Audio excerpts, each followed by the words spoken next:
A happy hour Friday starts now. It's the Sports Bash live, 97.3 ESPN, the 97.3 ESPN free mobile app, live video streaming on the X platform, YouTube, and on Instagram at Mike Gill Show. What's up, everybody? Happy hour Friday, our first happy hour Friday of 2025. We got a big show planned for you, jam-packed. Mike McGarry, Johnny Mack, Paul Hudrick, football at 4. And Sal Paolantonio tonight right here on the Sports Bash. We got you till 6. We got Eagles-Giants this weekend. Obviously, not a lot there. But I got a lot of Eagles thoughts about this team, not particularly this game, but this team. This game, I do have a couple insights and thoughts, nuggets, if you will. Nick Nuggets today at 4:30. I also want to get into Howie Roseman. Nick and I got into a discussion about Roseman yesterday, and I've seen a couple things regarding the coaching staff and Howie Roseman moving forward. I want to get into that as well. How's everybody feeling today? Josh, you feeling good? You ready to go? It's a happy hour Friday. We got the people till 6. If you're driving around, hit us up with a text, 609-403-0973. And I want to ask this question. If Kellen Moore got hired to be a head coach, what would your thoughts be? If somebody hired Kellen Moore, would you be unhappy? Would you be disappointed? How would you feel about that? Is Kellen Moore underappreciated as the offensive coordinator for this Eagles football team? What role does he have in Saquon Barkley? And I don't know, do you view this Eagles offense as successful? Do you look at the Eagles offense this year and say, man, they had a successful season? And what if I told you that Kellen Moore is a guy that might get some head coaching? This is from Jeremy Fowler over at ESPN.com. He says, I believe Eagles OC Kellen Moore is a name that hasn't gotten enough buzz. He has impressed this season, and if Dallas opens, perhaps he can serve as comfort food for Jerry Jones. I thought this was a very interesting thing. When I read the article and I put the pieces together and I'm saying, what role does Kellen Moore have in this offense? Do we even think this offense has been good?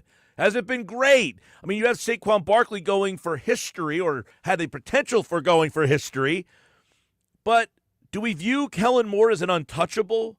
But then there's the factor of, well, if Kellen Moore leaves, now you need another new offensive coordinator, although there might be one that used to be here that could be available, but maybe not. More on that coming up. I think it's a fascinating conversation of Kellen Moore's role in the success of this offense. How do you guys value him? What kind of value do you place on Kellen Moore, year one offensive coordinator, in the success of this offense? And listen, it's the first year of this offense, so can they get better?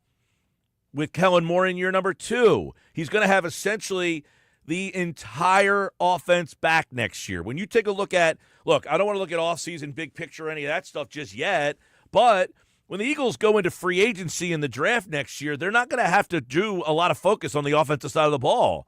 I mean, realistically, they probably need, another wide receiver somewhere in there to add some depth to the wide receiver position. You're probably going to have to get another tight end in the draft. You don't really need an offensive lineman, although you always draft for depth on the offensive line.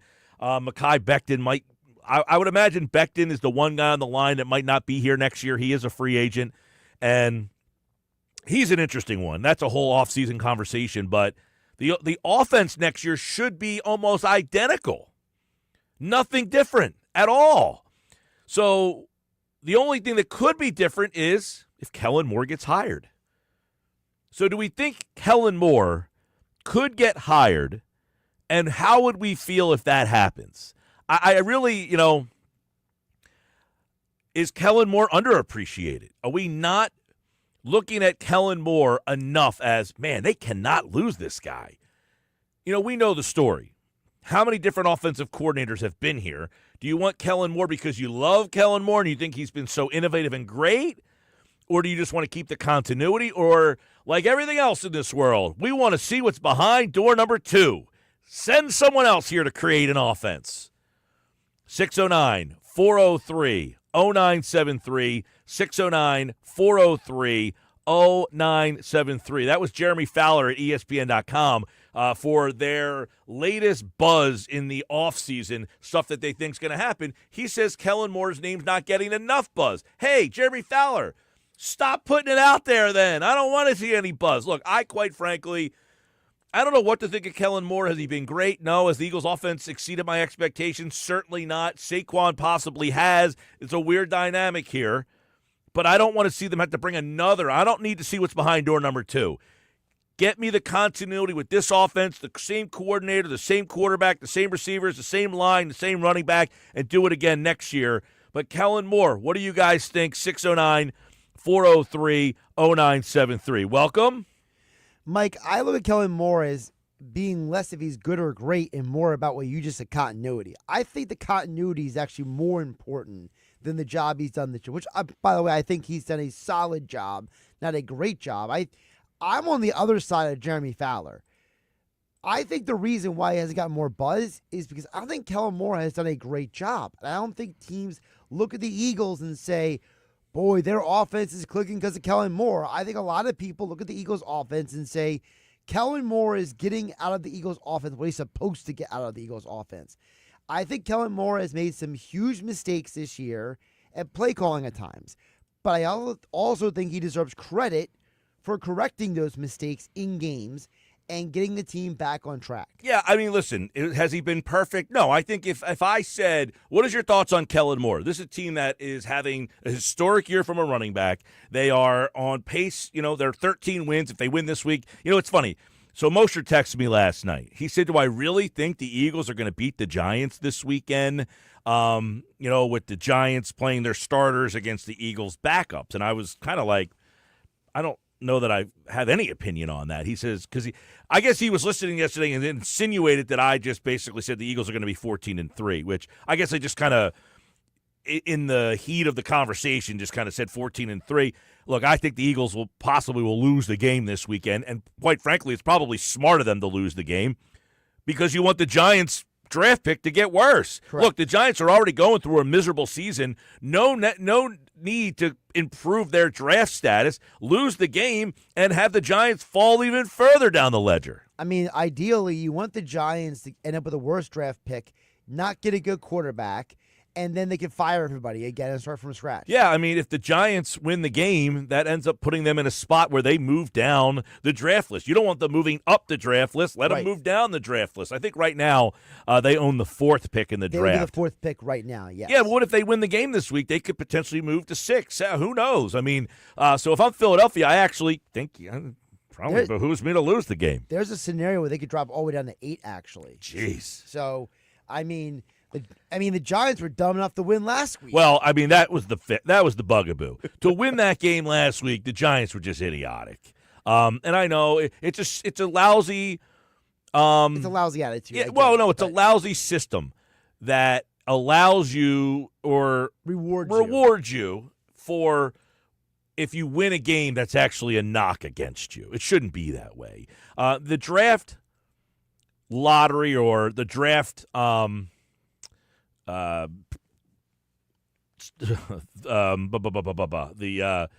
order? The draft order, yes.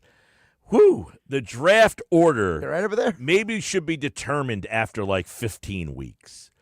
So that after these like 3 weeks here, if you win games, it shouldn't hurt you. You shouldn't after 15 weeks, like when you're officially eliminated, any loss after that should not, or win after that should not hurt you. Should the NFL do what the NBA does, which is have all the 4 worst teams have the same odds for the first pick and just like run it through a lottery? I mean, sure. I think the NFL is different. Like, there's no tanking for specific players generally, although if you need a quarterback and there's a quarterback that year, you might be less inclined. But winning games should never hurt you. If you're just bad and you happen to win a game, that win should not hurt you. Like last week, the Giants are so bad they won a game because for the morale of the players. Well, the players are fighting for jobs next year. I mean, you've had Colin Thompson. He's talked about this numerous times. For Colin has said to you, Mike, he's like, guys are playing hard because they're trying to play with a football. Of course, future. The players, for the morale of the players. Like, what did Drew Lock say after that game last week? He said, we all needed this. Yes, as a human, you need to win the game, but you shouldn't be penalized for that win after a certain point of the season. Like, after week 14, maybe, after that, that's when the odds are locked in or something to that effect, where any win after week 15 or 14 no longer will affect your draft status. Or NFL, just take my idea. Take the 5 worst records, put them all in the same odds percentage, and just roll the dice. Because this week, if the Giants win this game, it hurts them. It actually hurts you to win this game for the future of your franchise. We saw the Eagles lose purposely, quote unquote, to the Giants a couple of years ago. Was it to the Giants or the Commanders or the football team? So the way it worked is in 2020, the Eagles played the Commanders and the Giants played the Cowboys that week. But because the Eagles laid down, started Nate Sudfeld against Washington ended up winning the division, and they hurt the Giants because the Giants were trying to win the division, but they end up having a worse draft pick. The Eagles got Devonta Smith. The Giants missed out on the postseason and got Kadarius Toney. Yeah, so, it should be like that. It shouldn't be where a team loses a game and it actually helps them to lose. But that being said, the Eagles are not worried about that. The Eagles are not worried about other teams, shouldn't be worried about other teams' draft status, although the fact that the Giants are in their division. Look, it's more funny than anything else. I don't think any of the quarterbacks in this draft are franchise changers. Do you? I think Shedeur Sanders has an it factor. I do. But I think the problem is that if Shedeur Sanders goes to the Giants, I don't know if that's going to make the Giants that much better, because I think the Giants need much more than just a quarterback. Yeah, I don't look at him that way. I don't think that he's a franchise-changing guy. Well, I would ask this, and I'm not trying to get off the topic, but I mean, I will say this: Shedeur Sanders and the whole Colorado thing. I think they were like 2-9 against ranked opponents in his career. Like, come on. I mean, if you have an all-time quarterback that's a top 5 pick of the draft and you can't beat BYU, yeah. Although I will say, their record, that game was weird. Still, they won like 2 games in the 2 years they were there against ranked opponents. In college, when you have the quarterback, you should be able to find ways to beat the Arizona States. I mean, come on. I think the problem is, to your point, though, the quarterback position overall has been diluted so much that, being the best quarterback is not the same as it was, like in the 83 draft when you had Elway and Marino and all those guys, Jim Kelly get drafted, or even when it was years ago when it was whether Roethlisberger, Rivers, and Eli Manning. I think those days are gone, honestly. Yeah, well, and that's part of my reason why I don't look at the quarterback coming in and saying that guy. I thought last year Jaden Daniels brought that team to a level that they weren't quite at. That LSU team was not where they were way better than they should have been because he was that good. Right, I look at Colorado and say, yeah, okay, they were way better maybe than they should have been because he was that good, but anytime they played anybody of substance, they lost. I hear what you're saying. I look at his tools and I see a player that you put him on the right situation. I'm not saying he's going to stink. For example, I'm just saying I don't think he's going to change a franchise. For example, and I'm not diminishing Jaden Daniels because I loved him coming out of college, but I do think that him going to Washington with Cliff Kingsbury greatly aided him and Washington's success this year. I think him being in the right situation, if you swap Daniels and Caleb Williams, I'm not saying Caleb Williams does what Jaden Daniels does, but I think Daniels struggles in Chicago too. Likely. I mean, they have. And look, I think somebody said this the other day, which is that it is more the coaching impacting the quarterback coming in than the quarterback impacting the team coming in. We see this all the time. I mean, I just don't look, going back to the Giants need a quarterback. That's obvious. I just don't think there's one in this draft that's going to change the dynamics of their organization. But Philadelphia, if they lose the game this week and the Giants tumble further in the draft standings, that would just be comedic. It would just be poetic that Philadelphia loses a game that doesn't need at all. It does nothing to affect them. But the Giants fall from 4 to potentially 8 in the draft standings, and instead of getting the quarterback that they yearn for, whether I think that quarterback can change the dynamics of their program or not, they turn into have to going to get, and I could just see it now. John Mara saying, you got to draft Genty. We need a running back to replace Barkley. You know what I'm saying? Like, you've got to go get the running back to replace Barkley. No. What needs to happen is on Sunday, Tanner McKee needs to have the game of his life. And the Howie Roseman calls Joe Shade this offseason to be like, hey, bro, you need a quarterback. Poetic justice. All right, so that's where we start today. 609-403-0973. 609-403-0973. Kellen Moore, the offensive coordinator, what impact has he had in the team's success? And would you be disappointed if he got hired to, say, Dallas in the division against you? Are you going to look at that and say, oh, man, they got Kellen Moore, that's going to make Dallas a much – I don't think he's viewed like that. No, he's not, because I think that there are people like me who keep – I'm going to say I'm trashing him, but I don't look at Kellen Moore as the guy who revolutionized the offense. No, but the irony here is that he got let go in Dallas because they wanted to run the ball more. Now he has a 2,000-yard rusher. Right. It's weird with Kellen Moore because I think that the majority of people – and you tell me if I'm wrong, Mike, don't you feel like the majority of people credit Saquon's success this year to Jeff Stoutland? I think Stoutland gets a lot of credit for a lot of things the Eagles do, especially running the football, yes. And, yeah, because Sirianni doesn't call the plays, he doesn't get the credit. Correct. Kellen Moore, and I think this is an interesting conversation in general.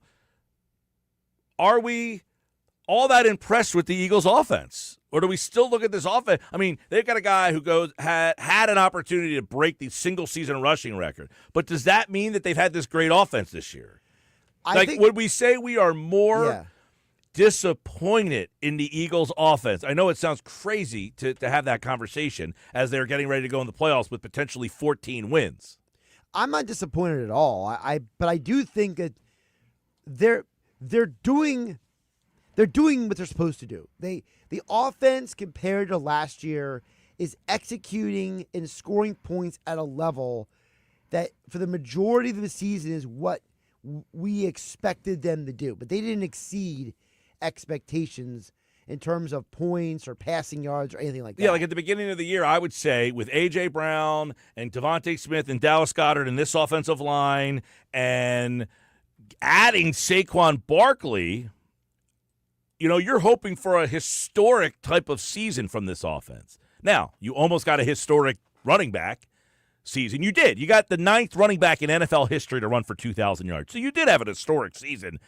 But it doesn't feel like this offense is this dynamic, unstoppable. When you watch Detroit, you're like, their defense stinks, but it doesn't matter. They're going to get in shootouts and they can figure out a way to catch up to you. So for context, the Philadelphia Eagles scored 443 points this season. How many? 443? 443. Now, they have one game left to play, so that number can be added too. In 17 games in 2022, they scored 477. So they're not going to catch that number. They're not going to catch 2022's scoring output. Well, what was last year? Last year was 433. So what's it right now?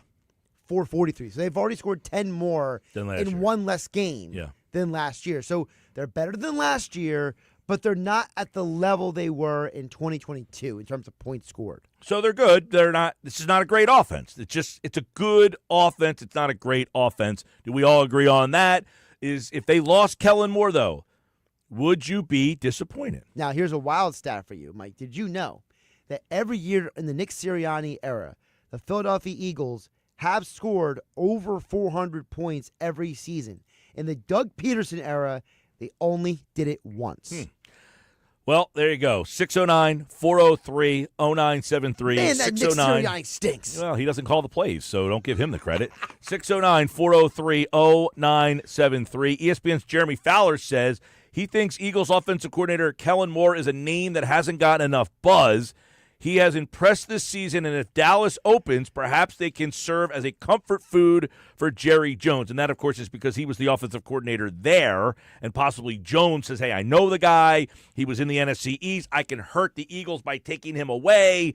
You don't make it higher, though, to hurt somebody else if it doesn't make your team better. There's a lot of interesting candidates. Look, if I'm Dallas, I'm making the run at Ben Johnson. Right, that's the guy that I would say he's the. Now, I'm always against like just hiring a guy just because he's a really good offensive, play caller or whatever. That doesn't mean you're going to be a good head coach. But obviously, like if you have all these offense, if you have all their offense is really good in Detroit. Yes. I would say you're the head coach. You can call the plays, but get somebody else to do. I would always do that. I would always say, get a guy who's a mathematician, have him be your clock operator. You know what I'm saying? Like, well, that's what Sean McVay has with the Los Angeles Rams. I don't understand how teams just don't do this. Like, this isn't just, hey, I'm the head coach. I'm not a mathematician. I'm going to hire a guy who's going to tell me when to call timeout. Sean McVay literally has a guy, for those who don't know, with the Rams, where his job is clock management and telling Sean McVay everything he needs to know throughout the game, when to take timeouts, what's on the clock, game situations. Like, he basically tells him what to do. All right, we're just getting started on a Happy Hour Friday. Coming up today, my favorite local beers of 2024 for Happy Hour Friday. I have a list of my 10 favorite local beers. Did you check it twice? I did not check it twice, but I drank them all twice. Nice. My favorite Happy Hour Friday beers of 2024. What was yours? What was the beer that you discovered in 2024 locally and that is now on your list of favorites? 609-403-0973. Hey, Mike, just a quick question about this week's game. Why are you going?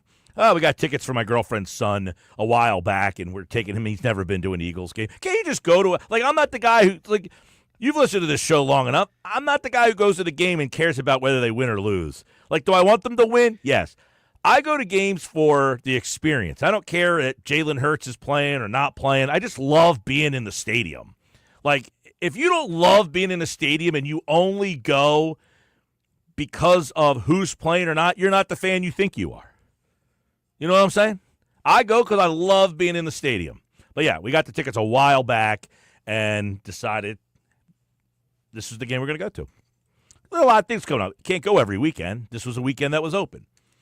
Jeff at OC says, I would say yes, I'd be disappointed to lose more. I prefer some consistency. Jeff, we're on the same page there.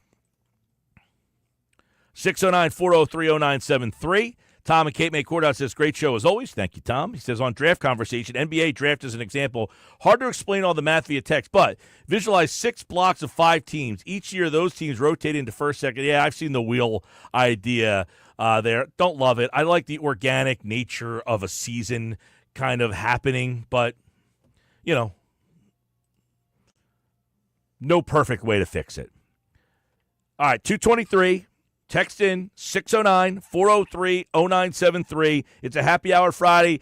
What was a beer you discovered in 2024 that is now on your list of favorites? And did you get that beer by listening to Happy Hour Friday? More Sports Bash coming up.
2:29. Don't forget, this weekend you can listen to an NFL doubleheader Saturday, Eagles football Sunday, and, of course, the Sunday night game between the Lions and the Vikings for all the marbles right here on your home for the NFL and Philadelphia Eagles football, 97.3 ESPN. Mike McGarry from the Press of Atlantic City, their sports columnist, set to join me right now here on the Sports Bash on a happy hour Friday. As, of course, the Eagles and the Giants renew their rivalry with nothing at stake, Mike, except for if the Giants win, that's not good, right? Absolutely not. A tremendous effort by the Giants last week, but as I tweeted out halfway through the game, what exactly are they doing? They've somehow, seem to have a lock on the number one pick. Now that's gone. I believe they're at number 4 now. And a win on Sunday, who knows whether they could be drafting 8 or 9. So, yeah, if you're a Giant fan, you got to look for the Giants to take a loss on Sunday and see what happens going forward from there. Yeah, I don't know what sports does with this, where winning a game actually hurts you. It shouldn't be like that. I mean, I said last week the Giants don't even, they're so bad, they don't even know how to be bad, and they go and win a game they have no business winning. If they win the game this week, it actually hurts them instead of helps them. I mean, we got to figure out, as sports have evolved, we might have to evolve. I know the NBA has, the weighted lottery, but, it stinks to watch a game like that as a fan. Yeah, I mean, because you feel for the players, right? I understand what the players are going through, especially in the NFL. They're just playing hard, looking to get some tape out there. A lot of them, half those guys probably won't be with the Giants next year, right? So they're looking for jobs in the NFL, and they're, trying to protect their livelihood. So I fully can understand the effort that they're putting forward there. Yeah, and the interesting thing about that game, Mike, is it kind of was tantalizing in a way because for the first time all season, the Giants stumbled into a good game from their quarterback, Drew Lock. He looked like Joe Montana out there. So it kind of gave you an indication of kind of the players the Giants have and what they're capable of if they get, a solid or above average quarterback play. And that's what they got for the first time. They just sort of stumbled into it last Sunday, basically. Yeah, that's funny, but what happens late in the year, Mike? You play these games, and then you get a guy who shows a flash for a game or two, and then you have to make the decision based on those 2 games and decide, is this the guy? Did he show us enough? And then you're stuck with Drew Lock. You don't want that, right? No, not at all. It just goes to show you, again, I come back to last year at this time, the Commanders, had 4 wins, right? And they kind of had a hopeless future. And then they draft the quarterback and Jaden Daniels, and now they're at 10 wins or 11 wins and in the playoffs, basically. So it just goes to show you, I think the Giants are kind of set up for that sort of rise, but they have to get the quarterback. They have quality players on there. Neighbors looks great. Brian Burns is good. Dexter Lawrence up front. They've got some players out there, but, you're not winning in the NFL without a quarterback, and the Giants haven't had a quarterback in, who knows how long. I want to get your take on a couple of things. Number one, Saquon Barkley will not play. Right decision by Philadelphia? Yeah, I think it's the right decision, right? But I think it almost puts a lot of pressure on Philadelphia now going into the playoffs because, does it put extra pressure on the team to kind of win the Super Bowl or at least get to the Super Bowl? You're sacrificing this record in hopes of playoff success. What happens if you lose, next week, or you lose in the division round, or you lose in the NFC title game and you don't get the rushing record? So then you end up with nothing. So I wonder, in a way, is the decision to bypass the record, and I understand why they're doing it, does that put more pressure on the Eagles in the postseason? Interesting look at that. Another thing that's popped out there, Kellen Moore. All right, so Jeremy Fowler wrote in his article that he doesn't think that he's getting enough buzz and that he could be a guy that, like Dallas, obviously he was the coordinator there, if they move on from Mike McCarthy. What is, in your mind, Kellen Moore's role in this team's success? Well, I think he's a quality offensive coordinator, but he's working with a lot of talent. So, he might just be being overshadowed right now by, Saquon Barkley and all that he has done and all that he has achieved. Barkley's season 2,000 yards rushing has kind of blocked out the sun and maybe stopped other guys like Kellen Moore from getting attention where, let's say the Eagles kind of did this with Kenny Gainwell back at running back, then probably more attention would be focused on the offensive coordinator. But you can say that Moore has done it. I thought Moore did a good job in Dallas. I thought he was good in San Diego, and I think he's done a great job here. But I just think there's so much, and there's so much periphery stuff around the Eagles, whether it's Nick Sirianni arguing with Zach Ertz, Nick Sirianni arguing with fans. A.J. Brown, what do we got to be better at? Passing. Is he mad at Jalen Hurts? Saquon Barkley. It's almost like there's so much extra stuff going around the Eagles that it tends to block out, attention for other people. And I would just say, I think Kellen Moore's done a great job. I think Fangio's done a great job. And, people around the NFL sort of can see that. And I would expect both those guys to be interviewing for head coaching jobs, pretty soon. Mike McGarry, there has been some conversation that if the Eagles lost in the first round, that Nick Sirianni could be in trouble. Do you see it that way at all? I don't see it that way. I mean, the guy's – I don't love everything he does. I kind of – at times I think he's his own worst enemy. A perfect example is sort of, the incident with Zach Ertz after the Commanders game a couple of weeks ago. I mean, why can't he just shake Zach Ertz's hand, especially considering who Zach Ertz is, what he means in Eagles history? I remember Zach Ertz scored a pretty big touchdown in the Super Bowl one time for the Eagles. So why are you picking a fight with that guy? I think Sirianni has been his own worst enemy at times, but it's hard to argue with this record of success that they have had and what he has been able to do there. He's been to a Super Bowl. They're NFC East champions again. They're headed for one of the best regular seasons in Eagles history. I don't see how you get rid of a guy like that. My question is, who are you going to replace him with? Well, there's a lot of candidates out there. There always is interesting ones. We're kind of talking about that a little bit here. Kellen Moore, would the Cowboys take him back after, they wanted him to be the guy, right? Wasn't Kellen Moore the guy that was supposed to be the heir apparent out there? Then I guess the ironic part here is they didn't think he ran the ball enough, and now he has a 2,000-yard rusher. Right. So would Kellen Moore be a guy that would be on the Cowboy radar? I think this coaching season, some people think there could be as many as 9 jobs. Another guy I want to get your opinion on. Was a little bit of a rumor over the weekend. I don't know if you saw this, Mike, that the Jets need to think outside the box and should make a call for Howie Roseman. I find this fascinating that no one's ever taken a chance to get Roseman to leave Philadelphia. Would Roseman have any interest in leaving Philadelphia? Like, I look at it as, has he accomplished everything? He won a Super Bowl here. They're consistently one of the best organizations in football. Would he look at the Jets' job as such a challenge to really bring his legacy to like that? Because I feel like people say, yeah, he's one of the best. But, like, if you turn the Jets around, does that put you on a complete another stratosphere? Look, if I'm Harry Roseman and I look at the Jets situation and I look at the stories that have been written about the Jets this season, specifically Woody Johnson and his sort of and his son's sort of influence over the teams and not wanting to make trades because certain guys have a low Madden rating and stuff like that. And I am staying as far away from that job as possible. If I'm Howie Roseman, I get up every morning and thank God that I am, the general manager or head of the front office of the Philadelphia Eagles. The guy has a great relationship with Jeffrey Lurie. He certainly seems like nothing lasts forever. But, can you envision a time with Roseman not with the Eagles right now?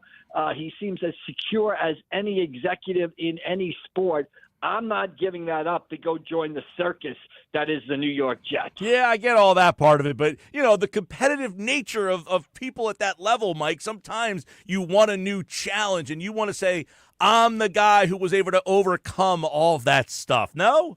You deal with guys at that top level all the time. Like, they think it's like anything. You get a number 1 pick, he's a flop, but he always gets another chance because there's always a coach that says, I'm the guy who's going to get the talent out of him. Yeah, and what you're saying, though, kind of dovetails into something that I've thought about as the Eagles get ready for the playoffs here.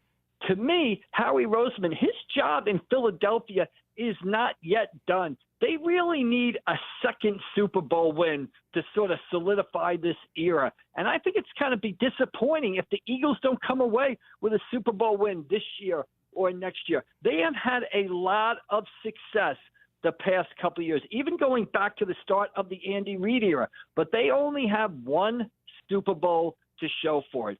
I think this is a franchise that really needs to get that second Super Bowl to sort of put them up a level. And if they don't get that second Super Bowl, either this year or next year or sometime soon, I think this run is going to be ultimately judged as being disappointing. So you want a competitive challenge?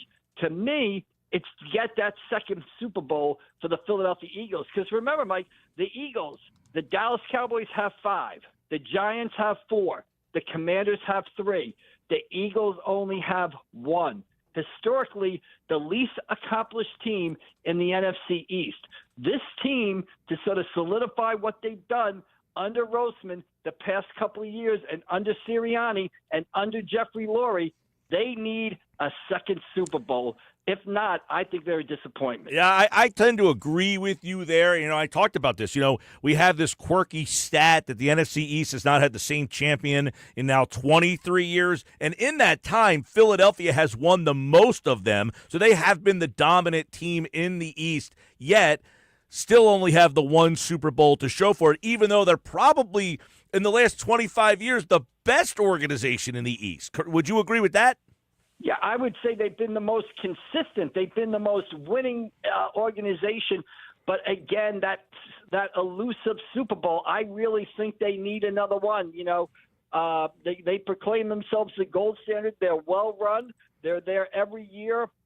They've only had a couple of down seasons. How they handle the transition from Reid to Peterson to Sirianni is without, falling off the map, without having to go through what the Giants have gone through, what the Commanders have gone through, has really been remarkable. But I just think in order to solidify all this, they need a second Lombardi trophy, and they have a prime opportunity this year. And if they don't get one this year or next year, I think, and they only come out of this era with the one Super Bowl, to me, that's disappointing. Mike McGarry from the Press of Atlantic City. I didn't get a chance to get your take on the Luzardo deal, but I want your take on that, what it means. And now that we're less than 2 months, pitchers and catchers reporting, are the Phillies a finished product, or they need to do more? Well, I think they're pretty much a finished product right now. I don't see, unless something happens in spring training, somebody unexpectedly emerges or something like that, where they would be able to deal a regular. I think they're in finished product right now. I like the Luzardo deal.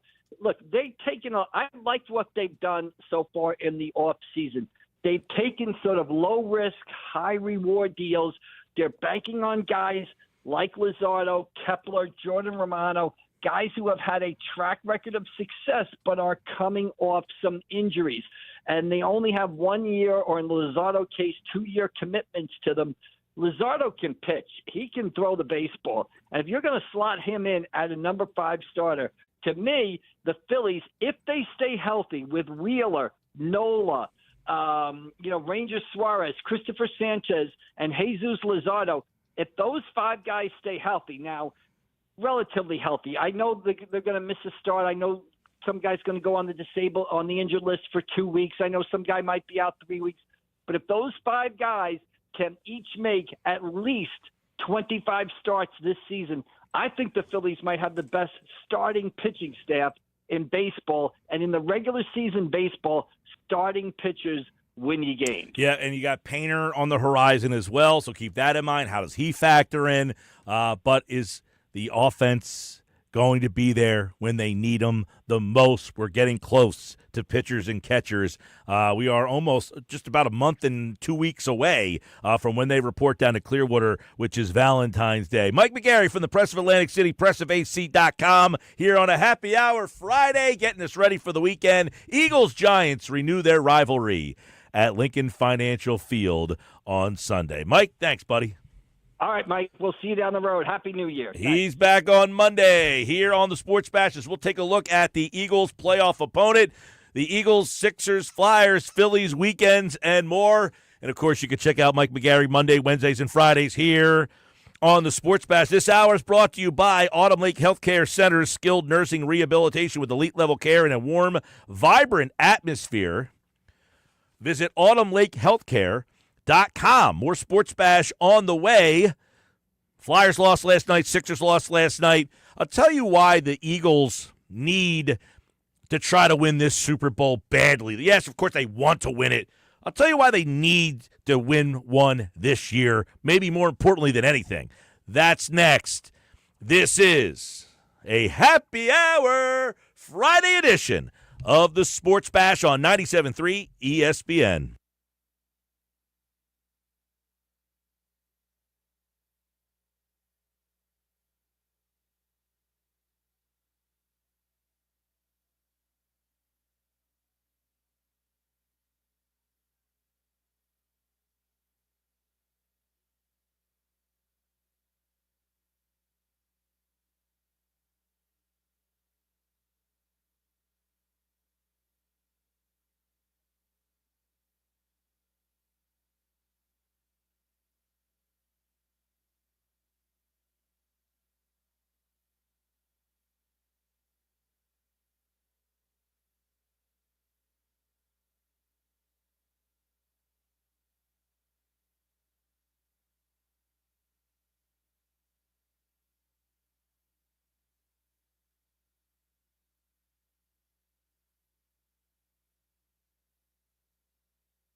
251.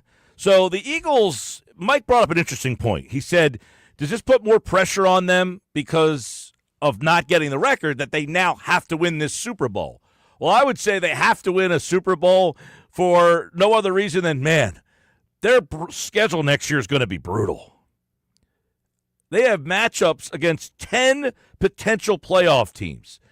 Ready, Josh? Here you go. Home next year. Ready? Yeah. Dallas, New York, Washington. There's one playoff team. You got to play them twice, obviously. One home, one away, Washington. I would imagine Dallas is better. The Giants should be better. Chicago, Detroit, playoff team. Denver, likely playoff team. Vegas, Rams, playoff team. On the road, at Dallas, at the Giants, at the Commanders.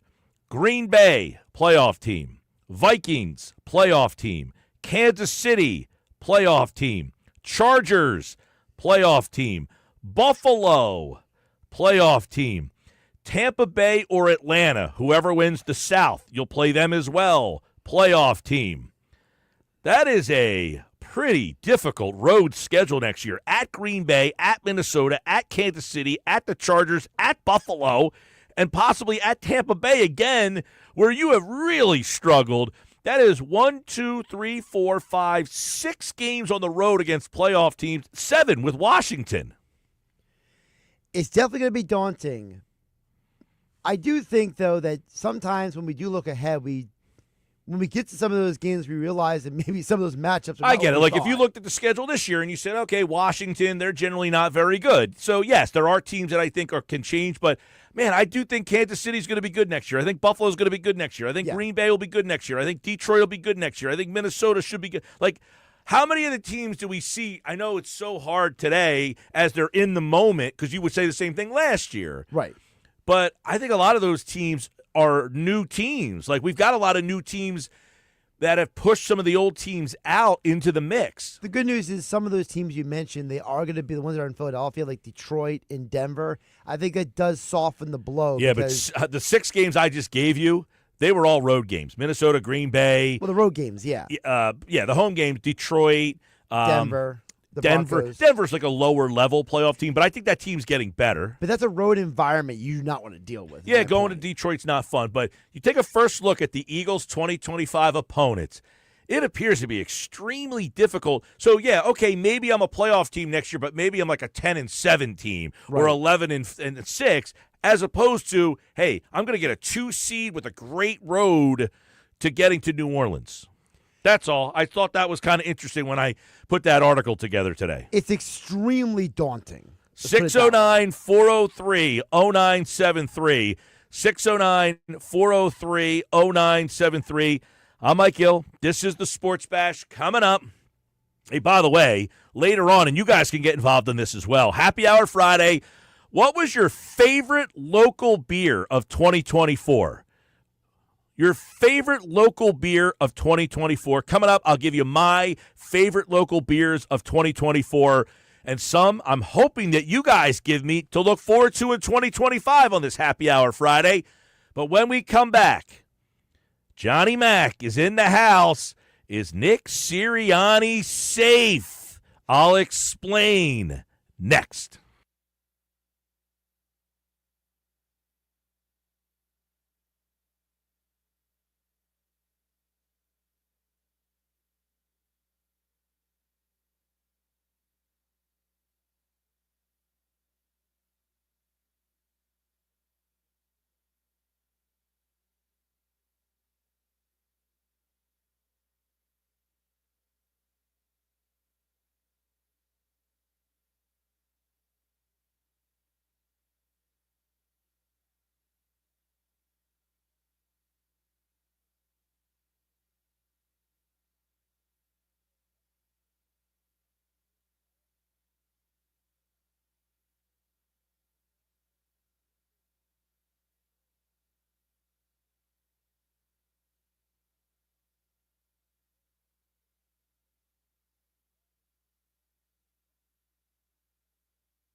ESPN's Dan Graziano. If the Eagles were a one and done, what would that Monday look like? John McMullen, Birds 365, Sports Illustrated, joins me now on the Sports Bash. You know, John, Philadelphia sports fans tend to be negative. I don't know if you've noticed that over the years. Really? What would the landscape feel like Monday if you lost to Washington or Green Bay in round one? Monday, a Monday in Philadelphia. It'd be ugly. It'd be ugly very, enough. very ugly. Ugly enough for the organization to make a pretty significant change. No. Nick Sirianni's not going anywhere. Now, if it's 40-0, I reserve my right to go back on that. It would have to be just an absolute disaster. And I always talk about it last year. Even coming off the collapse, I tell the story all the time. When I was flying to Tampa, I thought people were crazy to think that they were going to fire Nick Sirianni. And when I was flying back, I said, well, maybe, because it was so ugly. Now, part of the reason it was so ugly is the injuries they suffered, most notably A.J. Brown, Reed Blankenship. But it would have to be super, super ugly. And then emotion comes into it, and, you're talking about one guy at the end of the day. You're talking about Jeffrey Lurie and his thoughts on the situation. So I would put it as 98% no shot. No shot. All right. I'm on the same page with you. I didn't think so, but thought it was an interesting thing for Dan to say, hey, they lose that game. Yeah, there probably will be buzz around the organization. Would the organization acquiesce? Doesn't sound like you think so. Jeremy Fowler, ESPN, says, I believe Kellen Moore is a name that hasn't got enough buzz. I feel like this is an interesting one. Like, what impact has Kellen Moore had, in your opinion? Well, I think he's done a good job, but I kind of differ on he hasn't done the job that he was brought here to do. So it kind of how you look at it. Like, I think good coaching is molding yourself to what your players do well and not sort of pounding the square peg in the round hole. And Kellen's done that.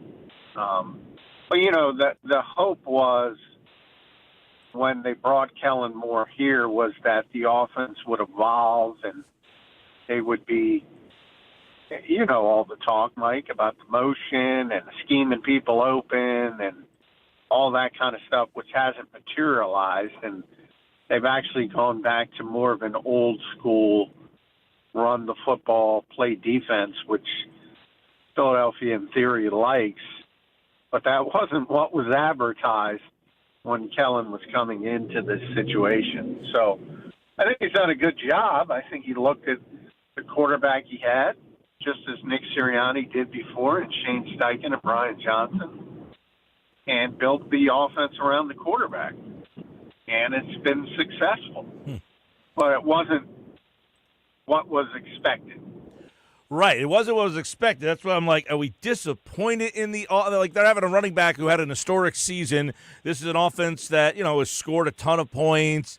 But are we disappointed in the offense? And in – proxy would be disappointed if Kellen Moore moved on. And I guess the pushback to that would be, well, you want the continuity for him to stay because, quite frankly, I don't see where any changes to this offense happen next year unless Mekhi Becton ends up leaving. It's going to be mainly the same offense, no doubt about it. Kellen Moore staying or leaving will wholly depend on if he gets opportunities to interview elsewhere, which I would expect that he would.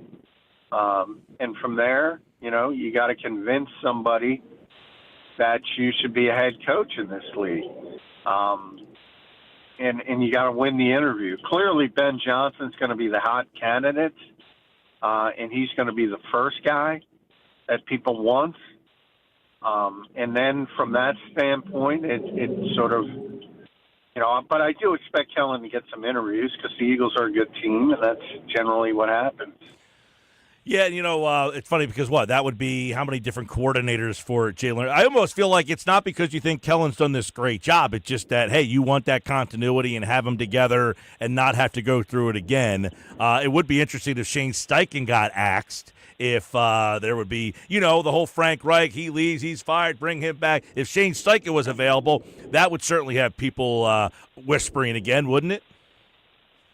Yeah, I think, but, in that type of situation, I think the people that would think, if Shane did become available and Kellen didn't get another job, they wouldn't move out Kellen to bring Shane back in.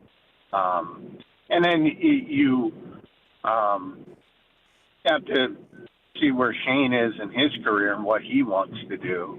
He might not want to take a step back after being a head coach. So a lot of things come into it. Yeah, but that's natural. Every time a guy leaves and people say, well, bring him back, Does that happen everywhere, or is it only here? Well, successful, I think, it happens, but it probably happens here more than other places. Right. Well, I was going to say, you are famous for the hashtag no. Whenever there's a high-profile name who's somewhat older, it feels like Philadelphia fans always say, you got to go after that guy. I'm wondering if that's just here or, like, all across where, like, old guy who no longer can play but has name is available. Does every fan base want to make a play for that guy? Well, I think with players, every fan base is enamored with the big name trap, as Joe Banner calls it. I think that's unique to every fan base. But with coaches, no, it's a little bit different usually. Because coaches, there aren't a lot of teams in this century, really, that have had the success the Eagles have had.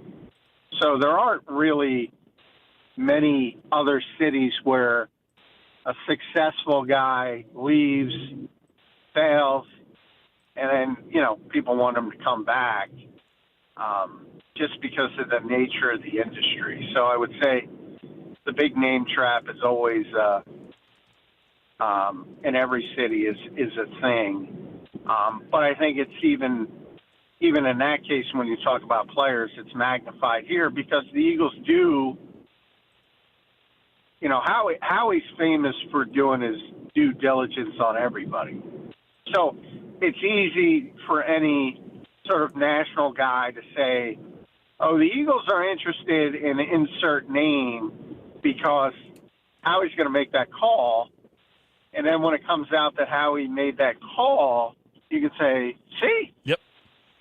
All right. So with any big name player, you can say that about the Eagles, like Shaq Barrett recently. Yeah, the Eagles made a call.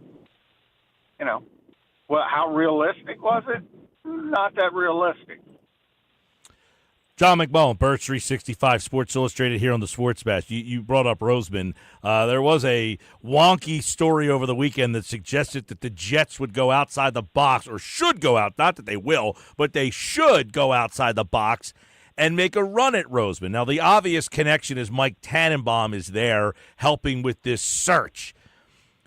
Would that be a challenge that Howie Roseman would be interested in? Is there any challenge that he would be interested in, or is this his forever home?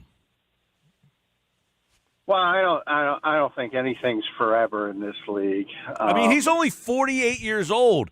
Theoretically, he could keep this job for like 20 more years. Yeah. That was really it wasn't a report. It was sort of speculation. No, yeah, it wasn't a report. It was more suggesting that the Jets need to go outside the box and go make a call to Roseman. He's from Brooklyn. He has a relationship with Tannenbaum. Not that they will, but I do find it interesting. I think he has become regarded as the best general manager in football, but there has been such a tumultuous relationship here. And that no other organization, to my knowledge, maybe I'm wrong, has ever taken a run at him. They've taken a run at his disciples, but never him. And has he ever said, you know what? I need a new challenge? Yeah, no, I don't think he would ever leave this organization. Now, Tony Pauline is the one who wrote that, and, he speculated the Jets offering him equity in the franchise. Now, that might change things, but I don't think the Jets would do that. I always say the crux point is when Julian takes over for Jeffrey. And simply because I'm not trying to say that those two don't have a good relationship. I have no idea what their relationship is. But generally, people want their own people. And when Julian Laurie eventually takes over this franchise, he might want somebody he's close to handle that job.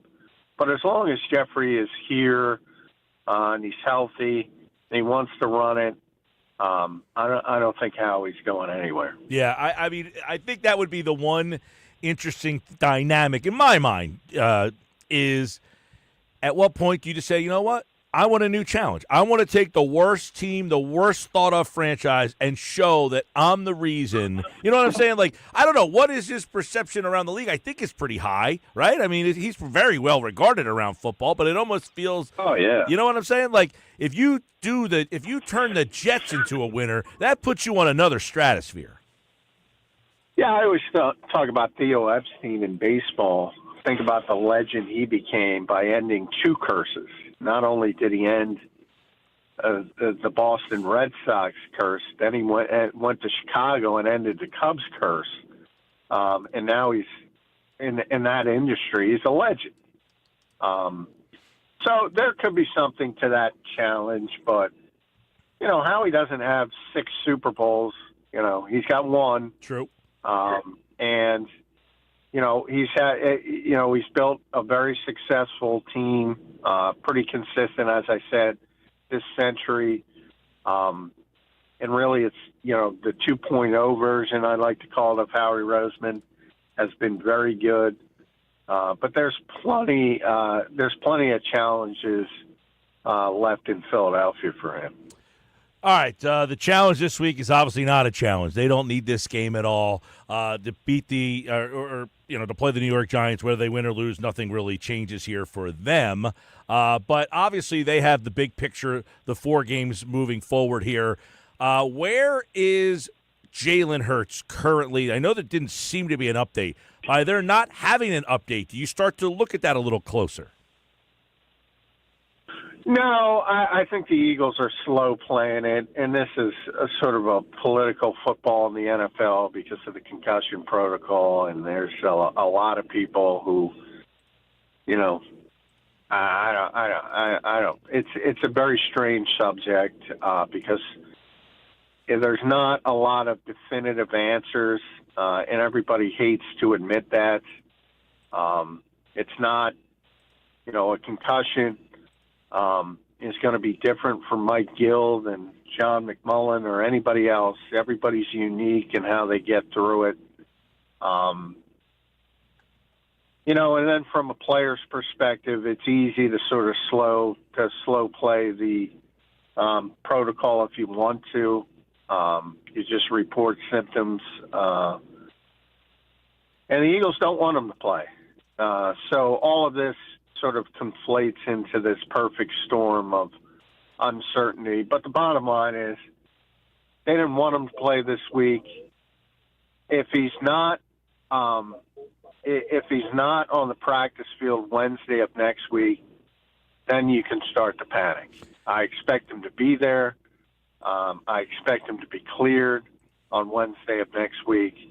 And I think the Eagles are slow playing it, to be honest. All right, so Hurts possibly, back on should be back on the practice field. But this is another reason why you can't play a guy like Barkley. I mean, because that's just you take a hit, your helmet hits the turf, and you're out, and who knows how long it takes you to get through the protocol. But was Saquon at practice today, or are they giving us a little light, or is that just him out there running?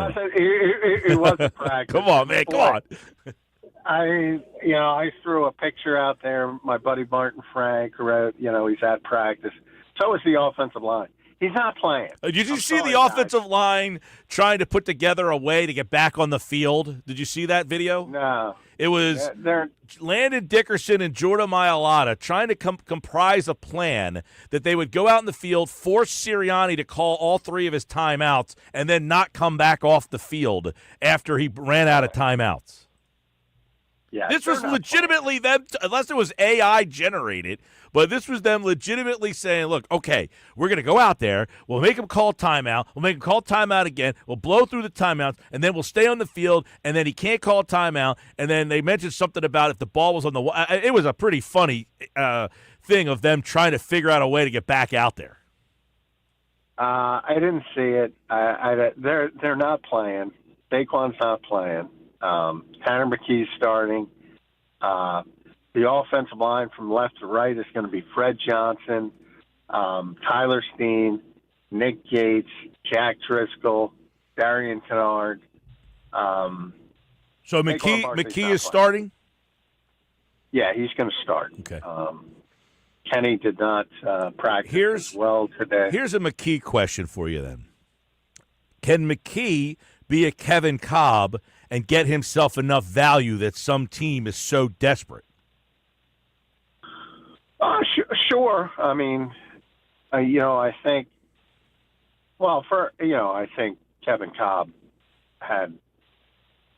Kevin had some decent talent, and I think he was a second-round pick. Yes, he was. And, he had some big games. He had a concussion, pretty serious concussion. Things seemed to go off the rails at that point. But it would be tough to say that but if he throws 4 touchdowns and for 350 yards with Jahan Dotson and Johnny Wilson and Anaya Smith, somebody will take notice, but I don't expect that to happen. But sure, anytime. There's so many quarterback-desperate teams. Anytime you see a sliver of sort of light from any young quarterback, people tend to take notice of it. Sports Bash Live, 97.3 ESPN, Eagles-Giants this weekend. It's the final, well, I can't even call it a tune-up, really, because as you just chronicled the offensive line, it doesn't sound like anybody playing will be tuning up for the playoffs unless somebody ended up getting hurt. Do you anticipate the defense also being a complete 11-man, I mean, understand that, it's not preseason. You don't have 90 guys. So some guys are going to have to play. A lot of guys are going to have to dress, younger players and things like that. On defense, Milton Williams might have to play a little bit. They don't have a lot of linebackers, so I think they're going to elevate Dallas Gant. They probably want Oren Burks and Jeremiah Trotter to play the whole game. But, Zach and N'Kobe might have to dress in case they're needed. So you do have to realize there are body limitations. Some guys have to dress, and some guys might be needed, especially some of the younger players. But for all anyone cares about, Jalen's not playing, Kenny's not playing, Saquon's not playing, Jordan Mailata's not playing, Lane Johnson's not playing, Landon Dickerson's not playing, et cetera, et cetera. Zach Bond plus 7,500 to win Defensive Player of the Year, by the way. Jalen Carter also plus 7,500 to win Defensive Player of the Year. So those two guys, Eagles, you mentioned, one might dress, Carter likely will not. They're going to the Pro Bowl. We'll see it all unfold right here on 97.3 ESPN. And on Monday, we will take a look back at who the Eagles will face in the first round, the wild card round, the super wild card round of the playoffs. John McMullen, Birds 365 on the Jacob Media YouTube channel, and, of course, Sports Illustrated right here on the Sports Bash. All right, John, enjoy the game, man. All right, thanks, Mike. There's John. He's brought to you by Boardwalk Honda. Shop their, holy mackerel, their whole lineup of new, pre-owned, and certified pre-owned Hondas online, boardwalkhonda.com. This hour of the show, it's brought to you by Broadley's Heating and AC. Broadley's your trusted source for heating, plumbing, service, and installation for generations. Call 609-390-3907. Online, broadleys.net. Is it supposed to snow at some point? Did I just miss that memo? Is it supposed to snow like this week coming up? So there's supposed to be a chance of 1 to 2 inches this evening. Oh, this evening? This evening, yes, tonight. Not interested. Now, they claim it's snow showers, so they might not all lay. Monday is supposed to be the greater chance of snow. Not interested. Not interested in snow at all. 2 months ago, you were complaining that it was too warm outside. No, not worried about that. The snow I'm not interested in. Okay. So you just want it to be cold, just no snow. I like a mild temp. What's a mild temp to you? Upper 60s, low 70. That's not mild. That's warm. No, mild. That's warm. Warm would be in the 80s, 90s. You start to get hot. 80s, 90s is Yeah, hot. I'm not playing semantics with you, of all people. It's mild to me in the 60s and lower 70s. It starts to get hot in the 80 to 90 range. I don't need snow in my life. That's all I'm saying. Coming up, John McMullen, by the way, thanks to him as always. He'll be back maybe Monday. I don't know what the Eagles' playoff practice schedule would be, so we'll try to figure that all out as we do as the Eagles get ready to transition from regular season mode to playoff mode. Sal Paolantonio tonight, does he think Jalen Hurts missing all this time is a concern? We'll talk to him about that tonight at 5 o'clock. If you were sleeping last night, you didn't miss the Sixers getting the doors blown off them in Golden State. It was an epic shooting night from Curry last night. He was unbelievable. Paul Hudrick, as the new year gets here, who are the Sixers? Should we reinvest in this team? They had played well. They got themselves back to respectability all of a sudden, and then the last 2 nights, they fell apart. They are coming home, though, and you can listen to the Sixers this Saturday against the Brooklyn Nets on Rock 104.1. Monday, they're back against the Suns on 97.3. Wednesday against the Wizards, and Friday against the Pelicans. Sunday against the Magic. All those games on 97.3 ESPN. I'm Mike Gill. This is the Sports Bash. When we come back, Paul Hudrick from Liberty Ballers joins us right here on 97.3 ESPN.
All right, that's Shaq last night as the Sixers go down in Golden State. Same conversation this time of the year all the time. Well, until he does this, not going to happen.